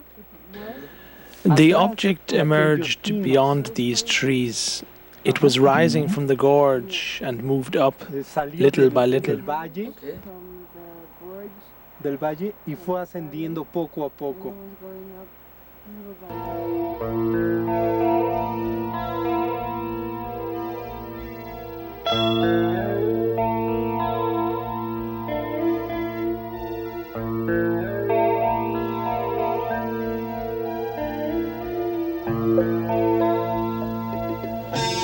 We supplied first-generation copies of the original slides and the acquired data to 3 international experts in Italy, the US, and Germany who were willing to analyze the Diaz photographs and make the calculations recommended by Professor Nathan. Le fotografie di Carlos Diaz sono estremamente interessanti. The photos of Carlos Diaz are highly interesting. I tested 3 of them very carefully. They show a luminous object, red and yellow in color, ascending behind clearly visible reference points, behind a guardrail, bushes and trees, in front of a hill or mountain, in a landscape which it partially illuminates with its orange light. This object is absolutely real. It is not a montage. It is not projected into this scene. To find out if it is a small object close to the camera or a large object in some distance, there is a technique, the method of photodensitometry. We analyze the intensity of several areas of this luminous object and compare it with reference points in the image, for example, with landscape elements. Based on this, we can state with certainty that the luminous object is located within the second level of the image, beyond the trees. In the foreground, you see the hub of the car and the guardrail, then the trees and bushes, and behind them, in some distance, we have the luminous object. Based on this distance and in relation to the other objects in this image, we calculate a minimum distance of 33 feet, most probably much more. Therefore, the object photographed by Diaz must have had a diameter of at least 60 to 90 feet. I can only say that none of us, Rolf Dieter, Klein and myself, after analyzing the picture, found any indication of any known method to fake such a picture. We detected no strings, not even when we lighted up the background. No structures of any kind indicating a montage or any kind of manipulation. The object moved within the 15th second of the exposure upwards in a certain degree, not smoothly, but rather in a jerky way. Our analysis has shown that it was not a simple, solid, metallic object, but the complete series shows the phenomena of a luminous plasma field, which was never before documented so clearly. It seems to be an object consisting of pure light, concentrated in a way that it forms a structured craft. The size must have been, according to Rolf Dieter Klein and my own analysis, about 150 feet. It must have been a very large object. My conclusion? All available data indicate the authenticity of the picture with a certainty of 99%. The hypothesis that it might have been a forgery collapsed. I looked at the picture both visually and on my computer quite extensively, and I cannot find anything in the picture that would make me think that it's a faked picture or a small model being photographed or a double exposure or any of the normal ways that pictures like this would be created if it was a artificial creation. My gut feeling is that the picture is probably the real thing. When a small object is photographed and then combined with a picture of trees and bushes, there's always a fringing effect around the edge of the tree branches and so forth that isn't the same as if you're photographing a real object. And I didn't detect any of that fringing that would make me think this was a composite picture. The trees don't look like miniature trees. I think they're real trees behind a real road guardrail. So I think the object itself is the size that it was stated to be and the size it appears to be. I would think the object would be something on the order of roughly 20 meters diameter, something on that size order. Back in Arizona, we showed Diletoso the first films taken by Carlos Diaz in 1991. This is a still picture. And I've looked at the video also. Like the still pictures, upon first viewing of the video, it looks very suspicious. It looks like an object suspended on a pendulum and moving. But upon more careful examination, the object is moving slowly. Momentum and mass movement around a pendulum would have it moving in a more regular motion. My theory is, having seen other photographs and video of UFOs flying and moving, is that they tether themselves somehow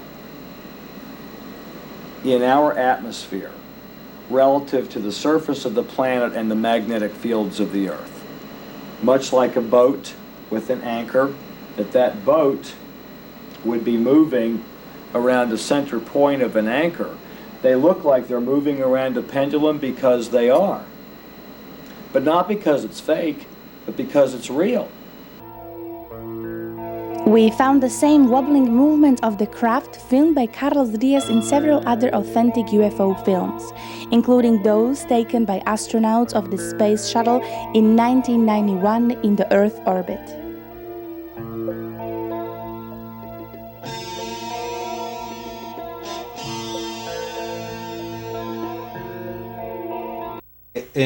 Toman los cinturones naturales de energía del planeta. Because they take the energy belts of the planet. Y por momentos entran a ellos. And sometimes they travel in those belts, but sometimes they jump out of the belts. Y se dejan ir por la energía. And when they're in the belts, they let themselves go, flowing with the energy. Y si quieren ellos mantenerse en ese lugar, and if they want to maintain themselves in one certain place, están actuando un poco en contra del cinturón de energía, del fluir natural de la energía. Flow of the energy of the belt. Entonces por eso se ve so this is why los brincos que hacen. How they jump. Pero en el momento en que se dejan ir con la corriente. But once they go and flow with the energy, entonces se van a una velocidad impresionante. Then they travel at a very, very high speed.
But when we brought in the new films Diaz took in 1995, Diletoso was rather skeptic.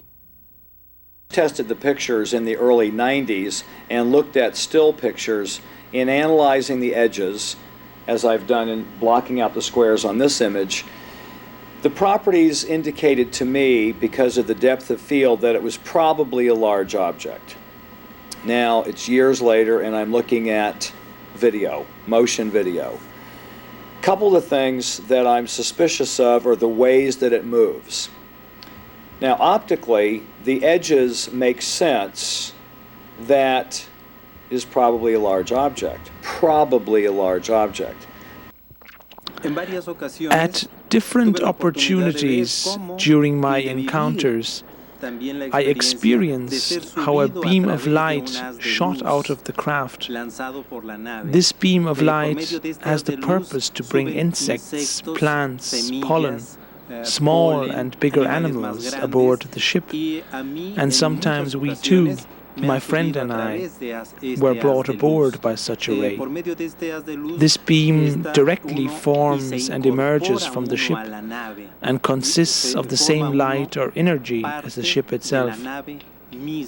Doesn't exactly look like a large object when it's zoomed on by the properties of the edges. There are some confusing and disorienting things about it. The ray of light that comes down, when we look at it frame by frame, the light on the ray comes on and goes off in the same way. It's darker at the top than it is at the bottom. In the first frame of the 7 frames that the light is on, 14 fields. And it goes off the same way, with the top being darker than the bottom. See, this is the top, and this is darker, the luminosity is darker than the bottom. And it comes on that way, and it goes off that way. I found in each incident where the light comes on that at this spot, this one, this one, this one, we have a little mark, a little pock mark that looks like, if it's a fluorescent painted stick, maybe it's a little bubble that was on the paint. When the object moves, it tends to wobble, like maybe it's connected to this ray as the stick. If this were an extraterrestrial spacecraft, it might not be unusual that light can move top to bottom or bottom to top at a speed slower than the speed of light, because the variance is between one frame, 1/30th of a second. Well, if it was at the speed of light, we wouldn't even see it in a frame. It'd be off and then on. You see what I'm saying? Sure. It'd be absolute black in one frame, and 1/30th of a second later, the whole frame would be on. Now, the coincidence that we might catch a frame in motion could exist, but for the fact that every single time that the ray comes on, it comes on and goes off identically the same way, with it being the darkest at the top and the brightest at the bottom. Which is curious. So, I'm still trying to understand it. What the expert didn't know is that we already located an eyewitness for the very phenomenon Diaz has filmed. A Tepoztlan taxi driver on a night shift saw exactly the same orange disc when it was shooting rays down to the ground. Forma es ovalada y los colores son unos colores claros entre amarillentos. It was oval-shaped. Its colors were bright, yellow, orange and red. And it was sending a ray down, a flashing ray, several times. It was static, it hovered, but it made slight movements in a vertical direction. Then it suddenly disappeared.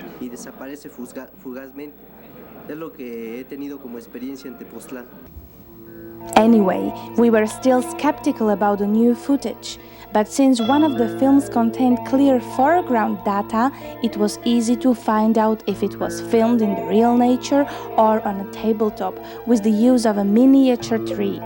We therefore asked Diaz to take us to the site where he took his film.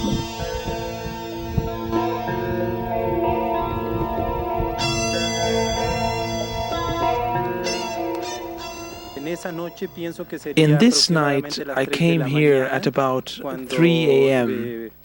when the ship first hovered right here on this side, before it flew over the tree to come down on the other side.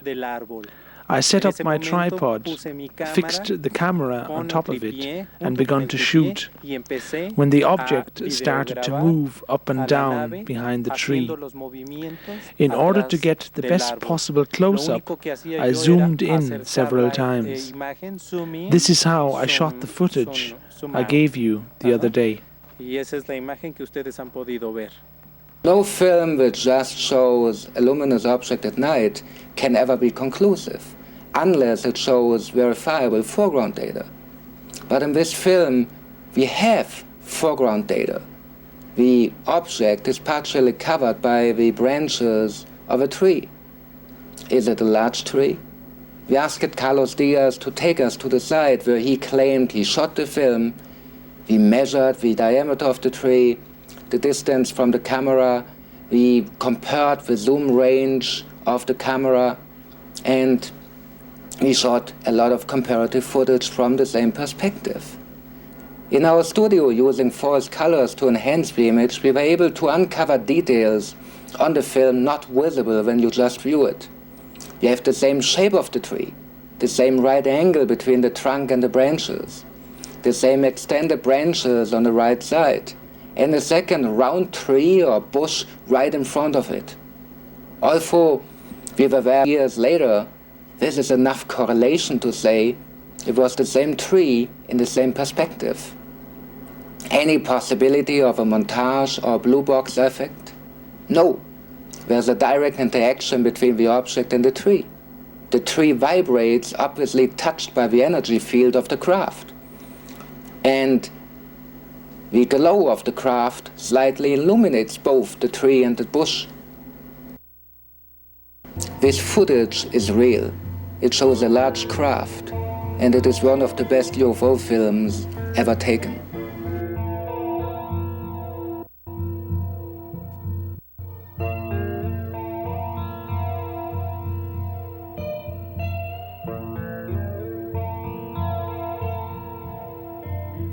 Caso para toda la investigación.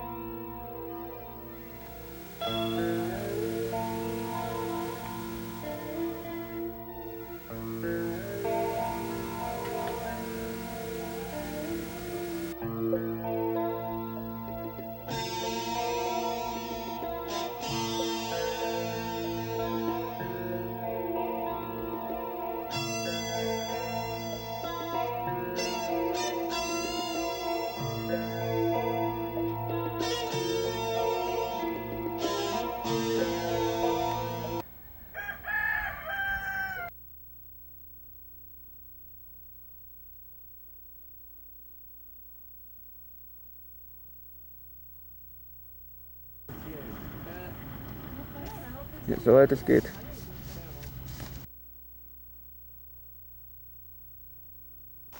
Stop!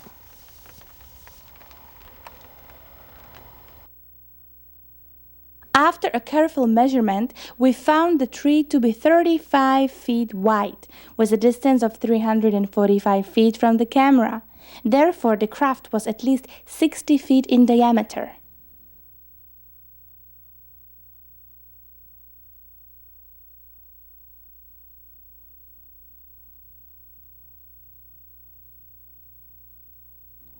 But are the Carlos Diaz UFOs unique, never before seen anywhere on Earth? No, they aren't. In 1965, Deputy Sheriff Arthur Strouch of St. George, Minnesota, photographed this disc-shaped orange-colored craft in the midst of a wave of sightings.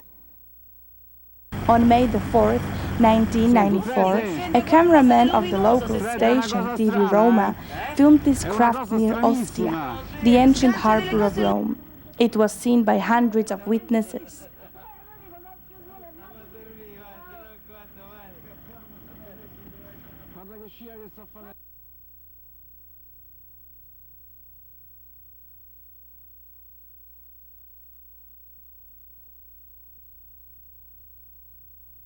The enlargement, the same details are visible as on the Diaz films. Furthermore, little bolts of light are obviously dropped from the main craft, the same type of luminous spheres as they are regularly seen over Tepoztlán.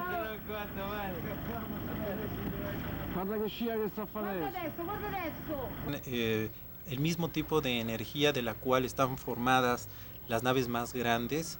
These spheres of light are made from the same kind of energy the big ship is made of, light energy.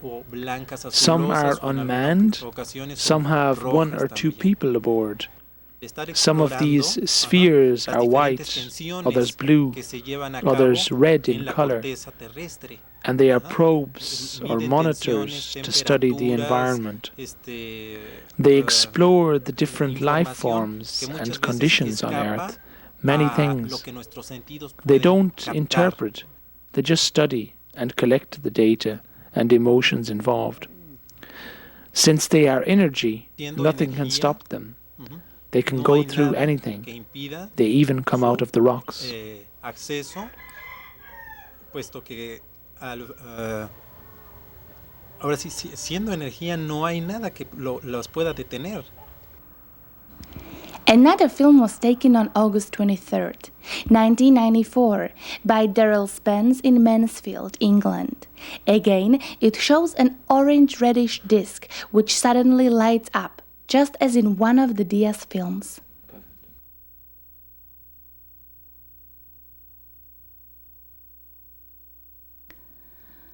What causes this strange luminosity? We still don't know, but one who might have had an answer was the late Colonel Philip Corso, a member of the National Security Council under President Eisenhower and head of the U.S. Army Foreign Technology Desk. When Colonel Corso saw the Diaz photos, he knew they're real. And he claimed he saw the same type of technology when he coordinated the study of the Roosevelt wreckage by the U.S. Army Research and Development. What you are seeing here, I told Diaz, is a flying saucer with his energy, propulsion energy on and going someplace. Either it's going or coming or accelerating. I don't know, because all you have here is a flat surface. So this thing is moving when it's like this, because the energy is on. And he was very pleased to hear this, because I told him the mistake that we have made. We built the type of flying saucers, but they would never fly most of the time, because they made the mistake not realizing that the extraterrestrial is part of the flying saucer and part of the system himself. His energy guides the system. I told him that this, from our studies and our intelligence we had, these colors are part of the guidance propulsion system. So you are absolutely convinced the pictures are real? They're real. They had to be real, because he took the pictures and he had them. He never knew what this, well, he couldn't know an explanation like this. The explanation had to come from something like I was in, research and development, knowing about what they were, knowing what the guidance system was, knowing the type of propulsion systems, and knowing what was in space. Otherwise, a nice fellow like Diaz would have never known this. He had to be saved maybe on the level that I was on. So when I told him this, he was really pleased and happy. And I told the boy, well, you did an honest job, you were an honest man, but more likely you have been attacked by debunkers saying, oh, you don't know what you're doing. But you had something real here and never knew it. But it had to come from somebody that knew. So immediately when I saw it, I told Diaz what it was and explained it to him. The renowned physicist Professor Dr. August Mason worked for the Belgian Royal Air Force and taught at the Catholic University of Louvain. After he learned about the Diaz pictures and studied them, he was as stunned as Colonel Corso. As far as I see, there are no objections against it, and because if it is true, it is very interesting for me as a confrontation with a theory where one expected results of this type. I saw the pictures, and there is something probably very different from what others did, because I developed a theory for the propulsion of classical objects. Classical objects are actually symmetric objects. And it involves a system of how do they produce electromagnetic waves which surround the object. And this is a very interesting subject, and I'm happy to see that one of the predictions of the theory, which is that you should be able to create, or they should be able to create, standing waves with certain modes where at certain regularly distributed places you have a higher intensity, thus you could eventually ionize differently, so if this theory is correct, you could expect that somewhere an observation like this would appear. For Professor James Hertog, the Carlos Diaz experience brings together the scientific and spiritual perspectives of the future and delivers a key to an interdimensional physics. Carlos Diaz documents are very important because they show a different category of intelligence, what could be called the bioplasmic form of intelligence that is even beyond the extraterrestrial, which is using metallurgical or physical spacecraft. Here we have seen by computer enhancements of the film actual realities, suggesting that this is a vehicle form that can change its shape, size, geometry in any number of ways. It comes close to what is called in the ancient documents of the prophets of the Western civilization, the Merkaba, or the vehicle of light. In short, we are seeing in the Carlos Diaz material a whole new category of the UFO experience. We are going beyond the extraterrestrial into what could be called the ultra-terrestrial intelligence that is existing in a pure energy state. We are looking at a vehicle where there's no physical door, but has the opportunity to work with morphological energies that will open up a paraphysical door through which the contactee, in this case Carlos Diaz, will move into the vehicle, pass his physical hand through a body of energy, see no physical participants but feel an omnidirectionality of energy. This case merits more study because it signals a graduation of ufology into another category, that of the ultra-terrestrial beings of intelligence, and will open a door to a whole new physics that will accept the possibility that there is a life so advanced that exists in a pure energy form, capable of manifesting itself through superluminal light without a physical form.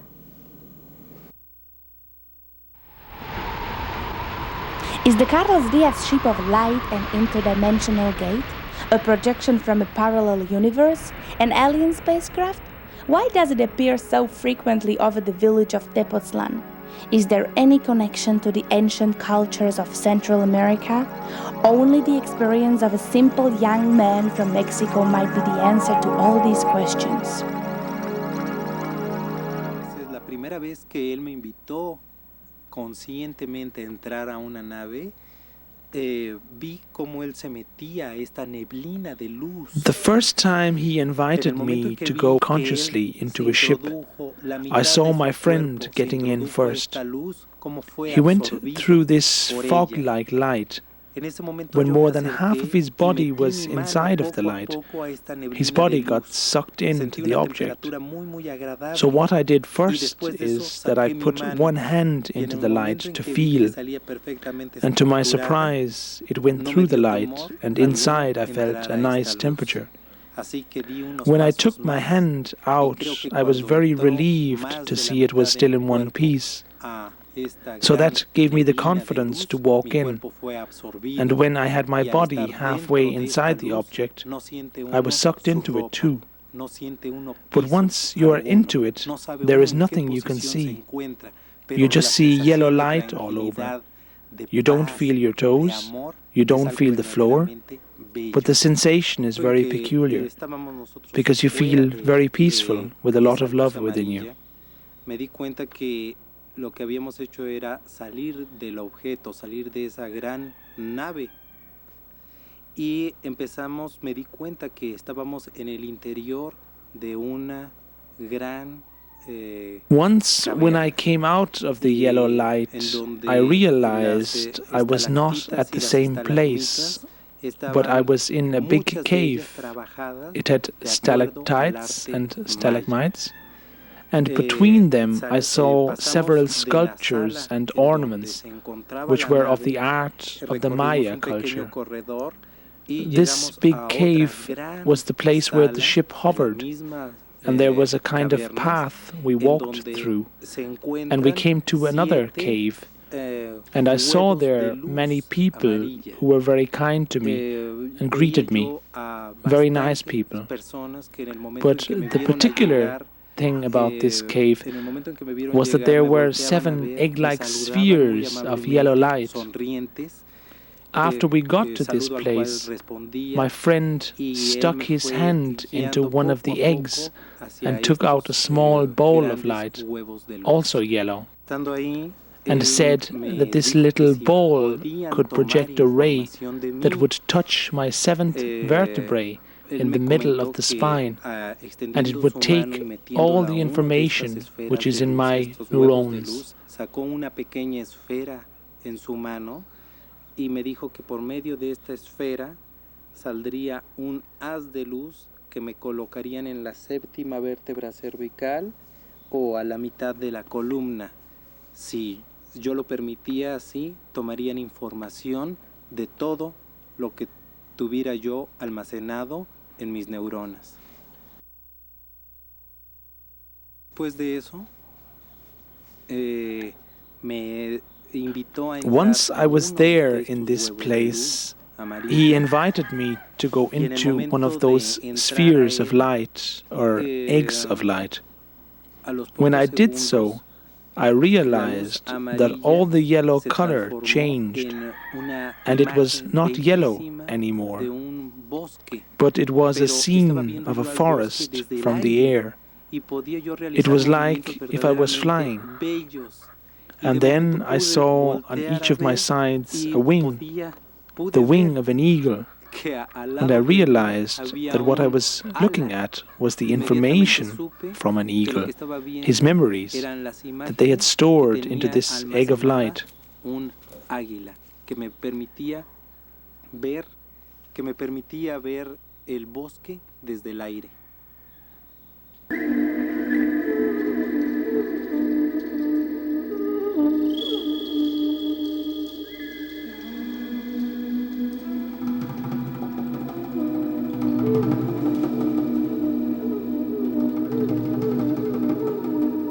Does Carlos' experience indicate a connection to the ancient culture of the Maya, one of the oldest and most mysterious civilizations on the American continent? The Maya were famous for their advanced astronomy, their precise calendar, their mathematics, which were superior to those of contemporary Europe, but also for the splendor and magic of their art and their mighty temple cities in the middle of the jungle. Today, we are still fascinated by the mysteries of this culture, and archaeology had yet failed to uncover its ultimate secrets.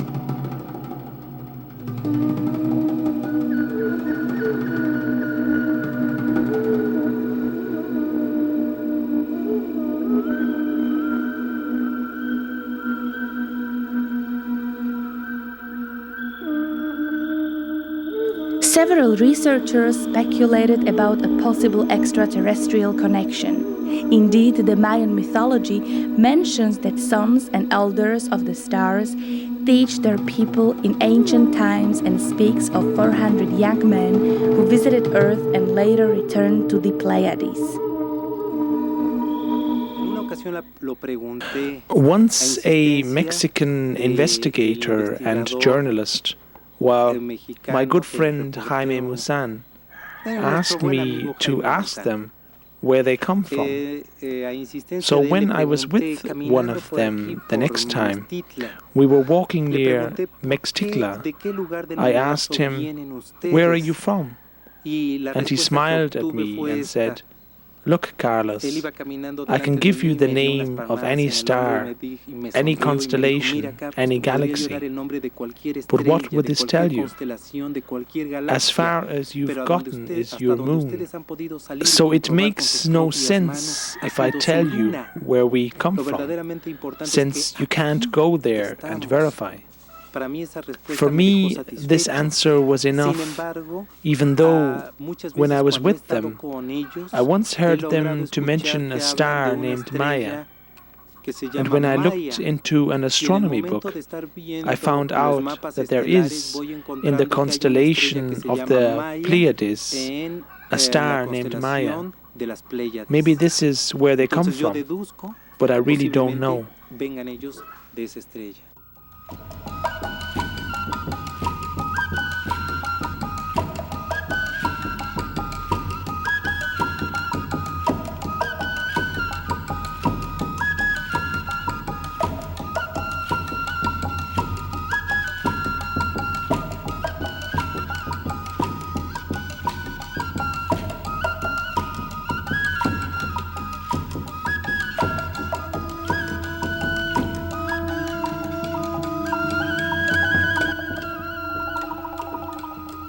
The religion of the Mayas indeed was one which studied the cycles of life, the laws of nature, and the harmony with creation. They celebrated the fertility of the jungle in impressive ceremonies. The Mayan priests and shamans identified themselves and during their rituals became one with animals and plants, with the sacred quetzal bird, the free-flying eagle, the busy ant, the fierce jaguar, or the wise snake. Is it a coincidence that a similar identification with the life forms of Earth in the mystery caves of the X of Life teach Carlos Diaz the necessity to work for a better world, to campaign for a living planet?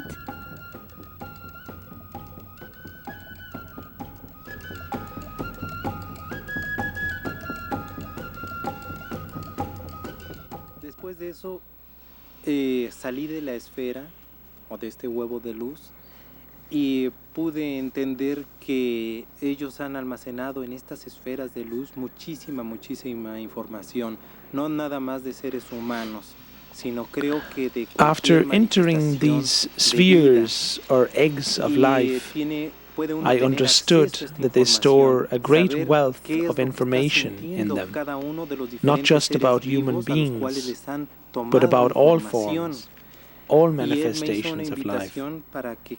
They don't only store images, they also store senses.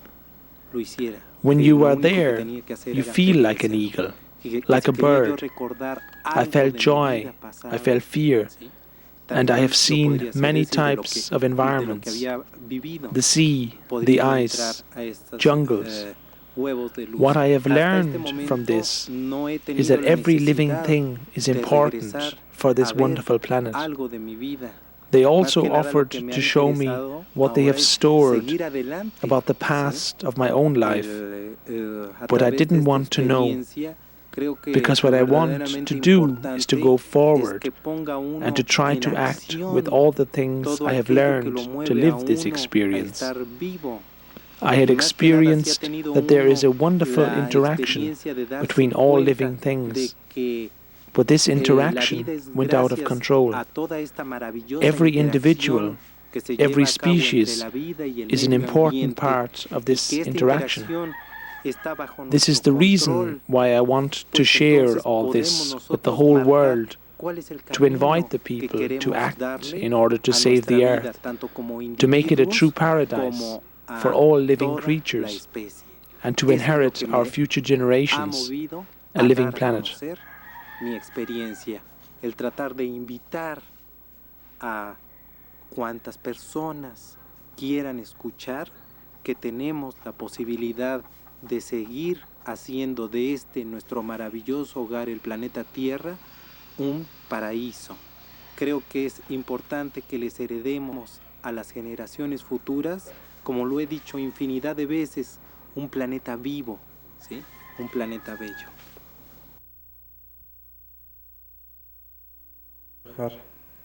Al campo de fútbol y espero que se presente algo, puesto que la sensación es bellísima, es muy fuerte, y creo que aquí me van a hacer compañía estos dos buenos amigos. Vámonos, chiquitos, vámonos afuera, vénganse, vamos afuera chiquitos, acompáñenme. A un lado, si no, nos vamos a caer todos. In this night in January of 1998, I woke up feeling this very sensation. It was just after midnight. I got up, grabbed my video camera, turned it on, and left the house. I walked the short way to the football field next to my house, followed by my 2 dogs. I waited out there in the midst of the football field, the camera still running. Since I had nothing better to do, I filmed some stars and the moon as points of reference, and you can see that in the video. Se alcanza a apreciar únicamente luz amarilla. Después de unos cuantos segundos me encuentro fuera de esta luz y es cuando tengo conciencia de que me Suddenly the ship appeared dentro just de la above me, caverna y a sea of light, veo a la nave, yellow light all over. Seconds se, later I found presenta, myself como inside of aparece a y very big, desaparece, dark y al cave. mismo tiempo, sobre In some distance una a gran ship roca appeared que and se disappeared encuentra dentro de la caverna, again que and está again. pulida en forma circular. Just above one Dentro de great esta roca, polished rock, forma circular, nearly se, circular, on ve which an claramente encarved la image imagen was clearly de visible, este a triangle surrounded con by estos 3 circles. círculos.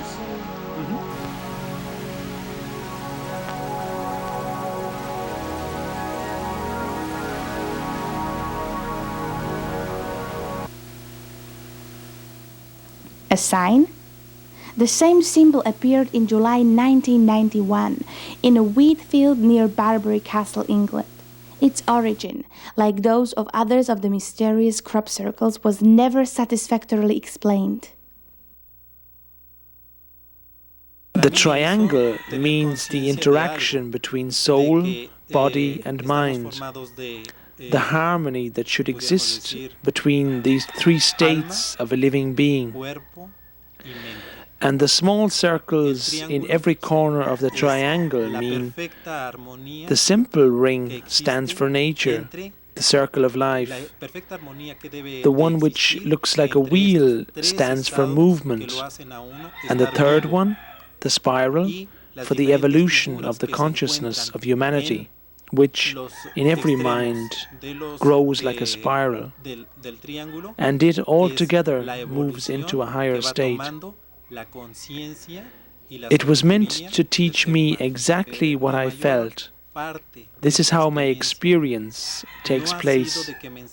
They don't talk to me much. They make me feel things and be aware of things. And that's how I've been learning.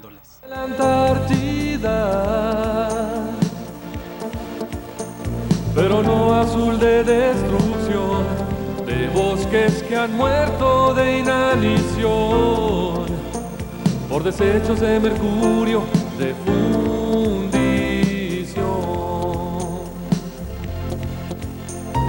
Blanco como garza cuando cruza los pantanos y blanco como espuma de las olas y la luna, blanco como estrellas que se pierden en la inmensidad,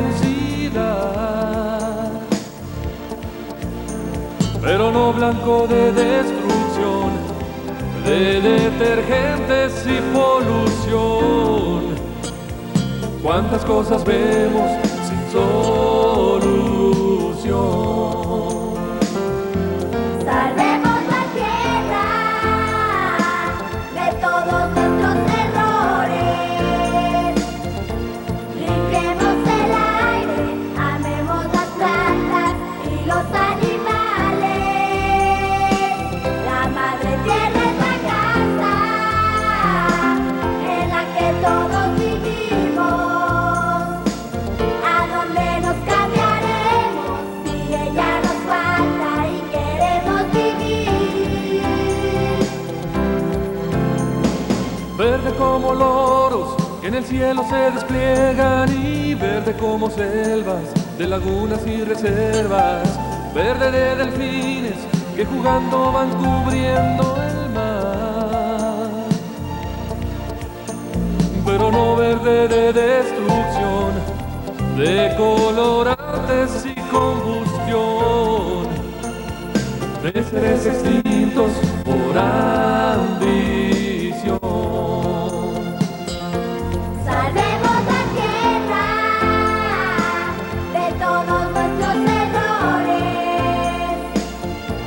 Limpiemos el aire, amemos las plantas y los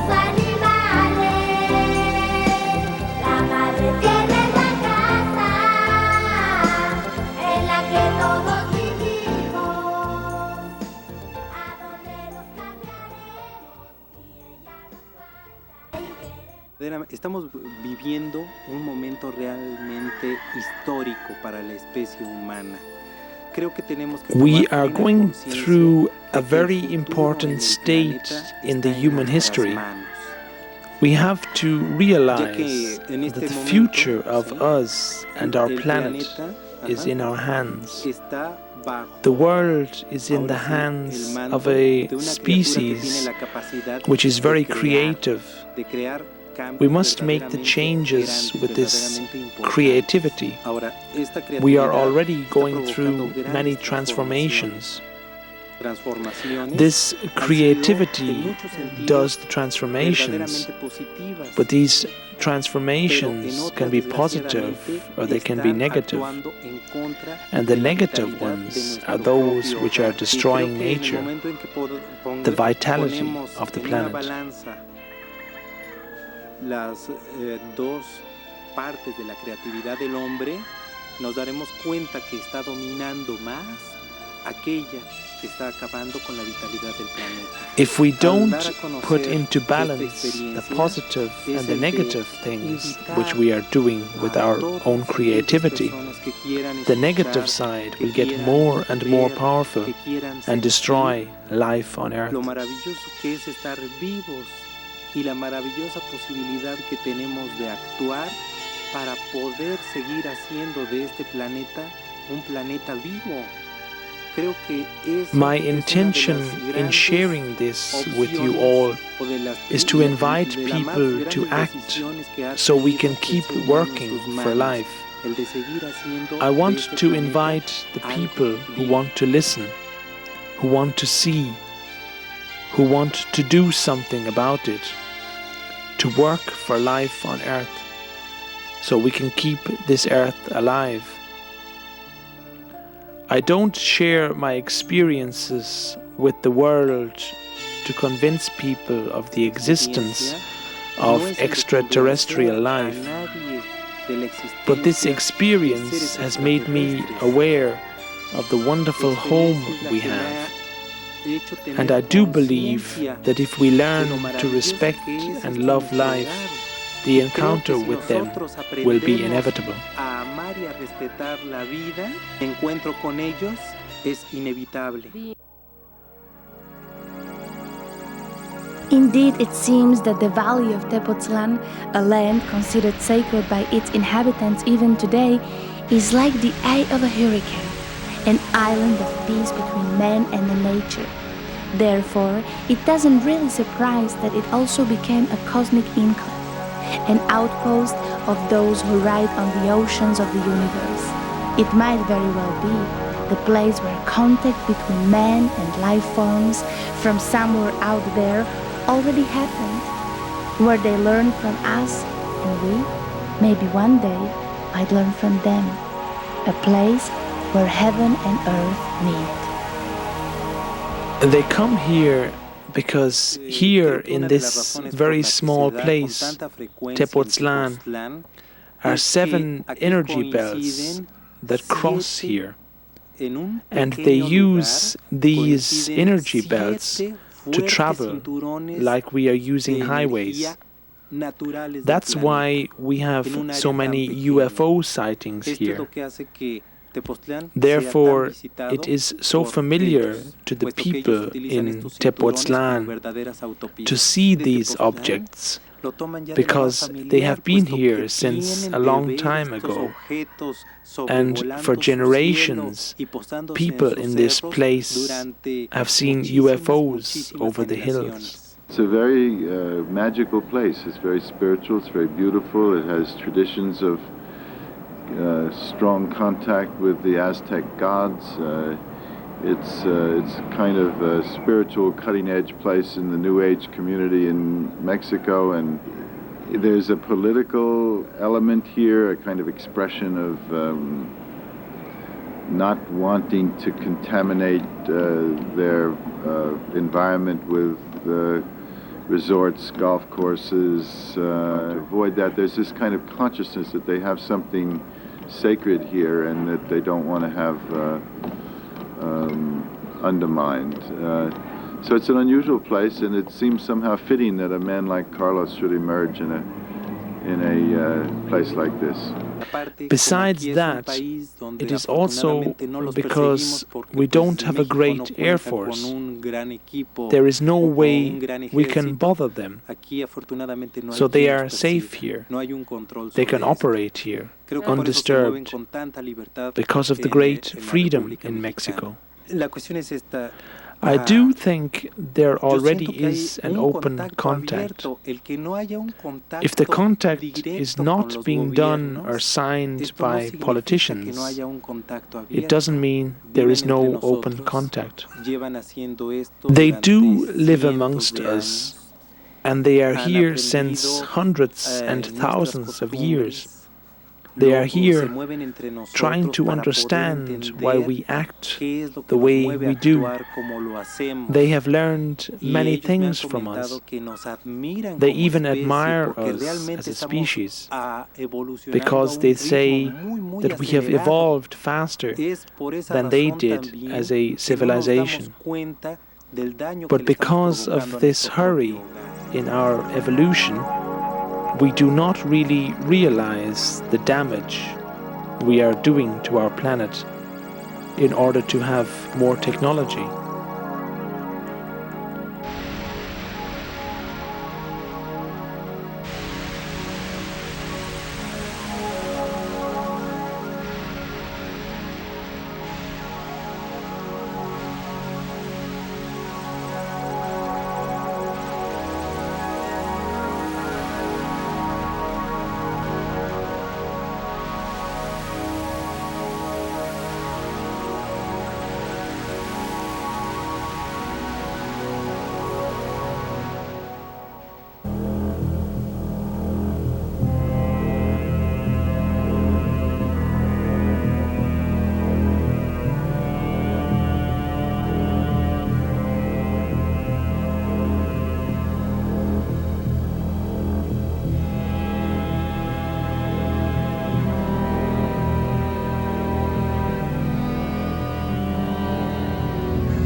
The activity of the volcanoes in Mexico and elsewhere in the world is just an answer to the aggression we are directing against the planet.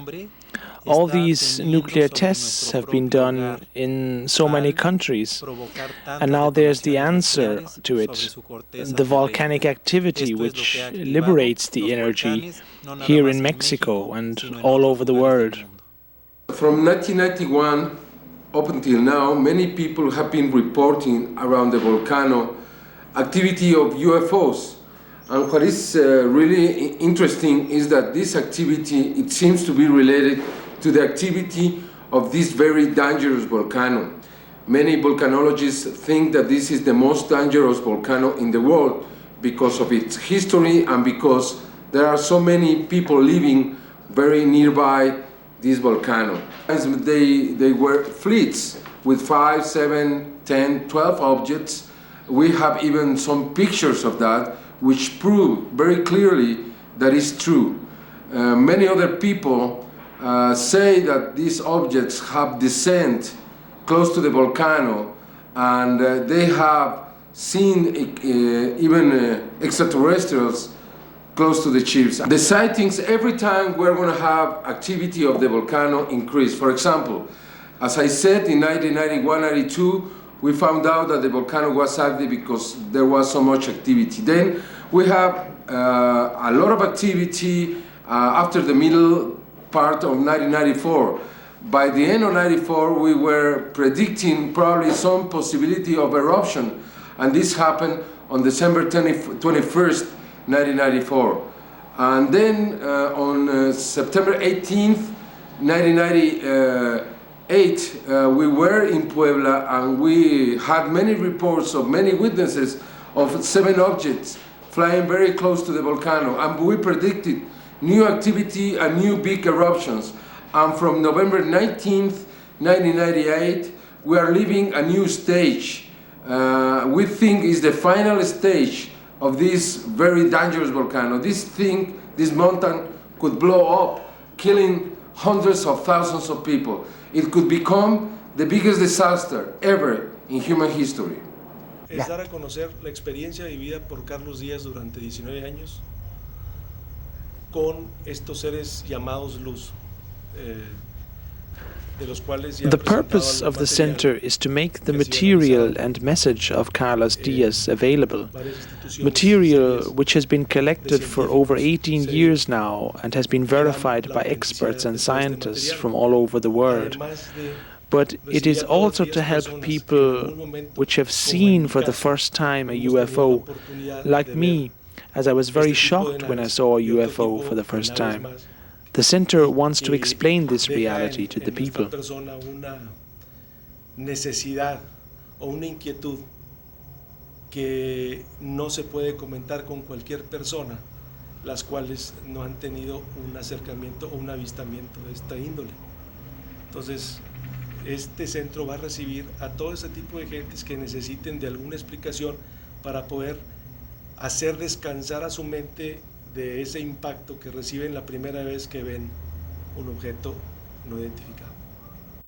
Afortunadamente hemos podido establecer una The center, the organization we are beginning to open, will let people know about the reality of the UFOs and help in the preservation of life on Earth. E invitar a la gente a actuar como ellos han aprendido a hacerlo en favor de la preservación de la vida.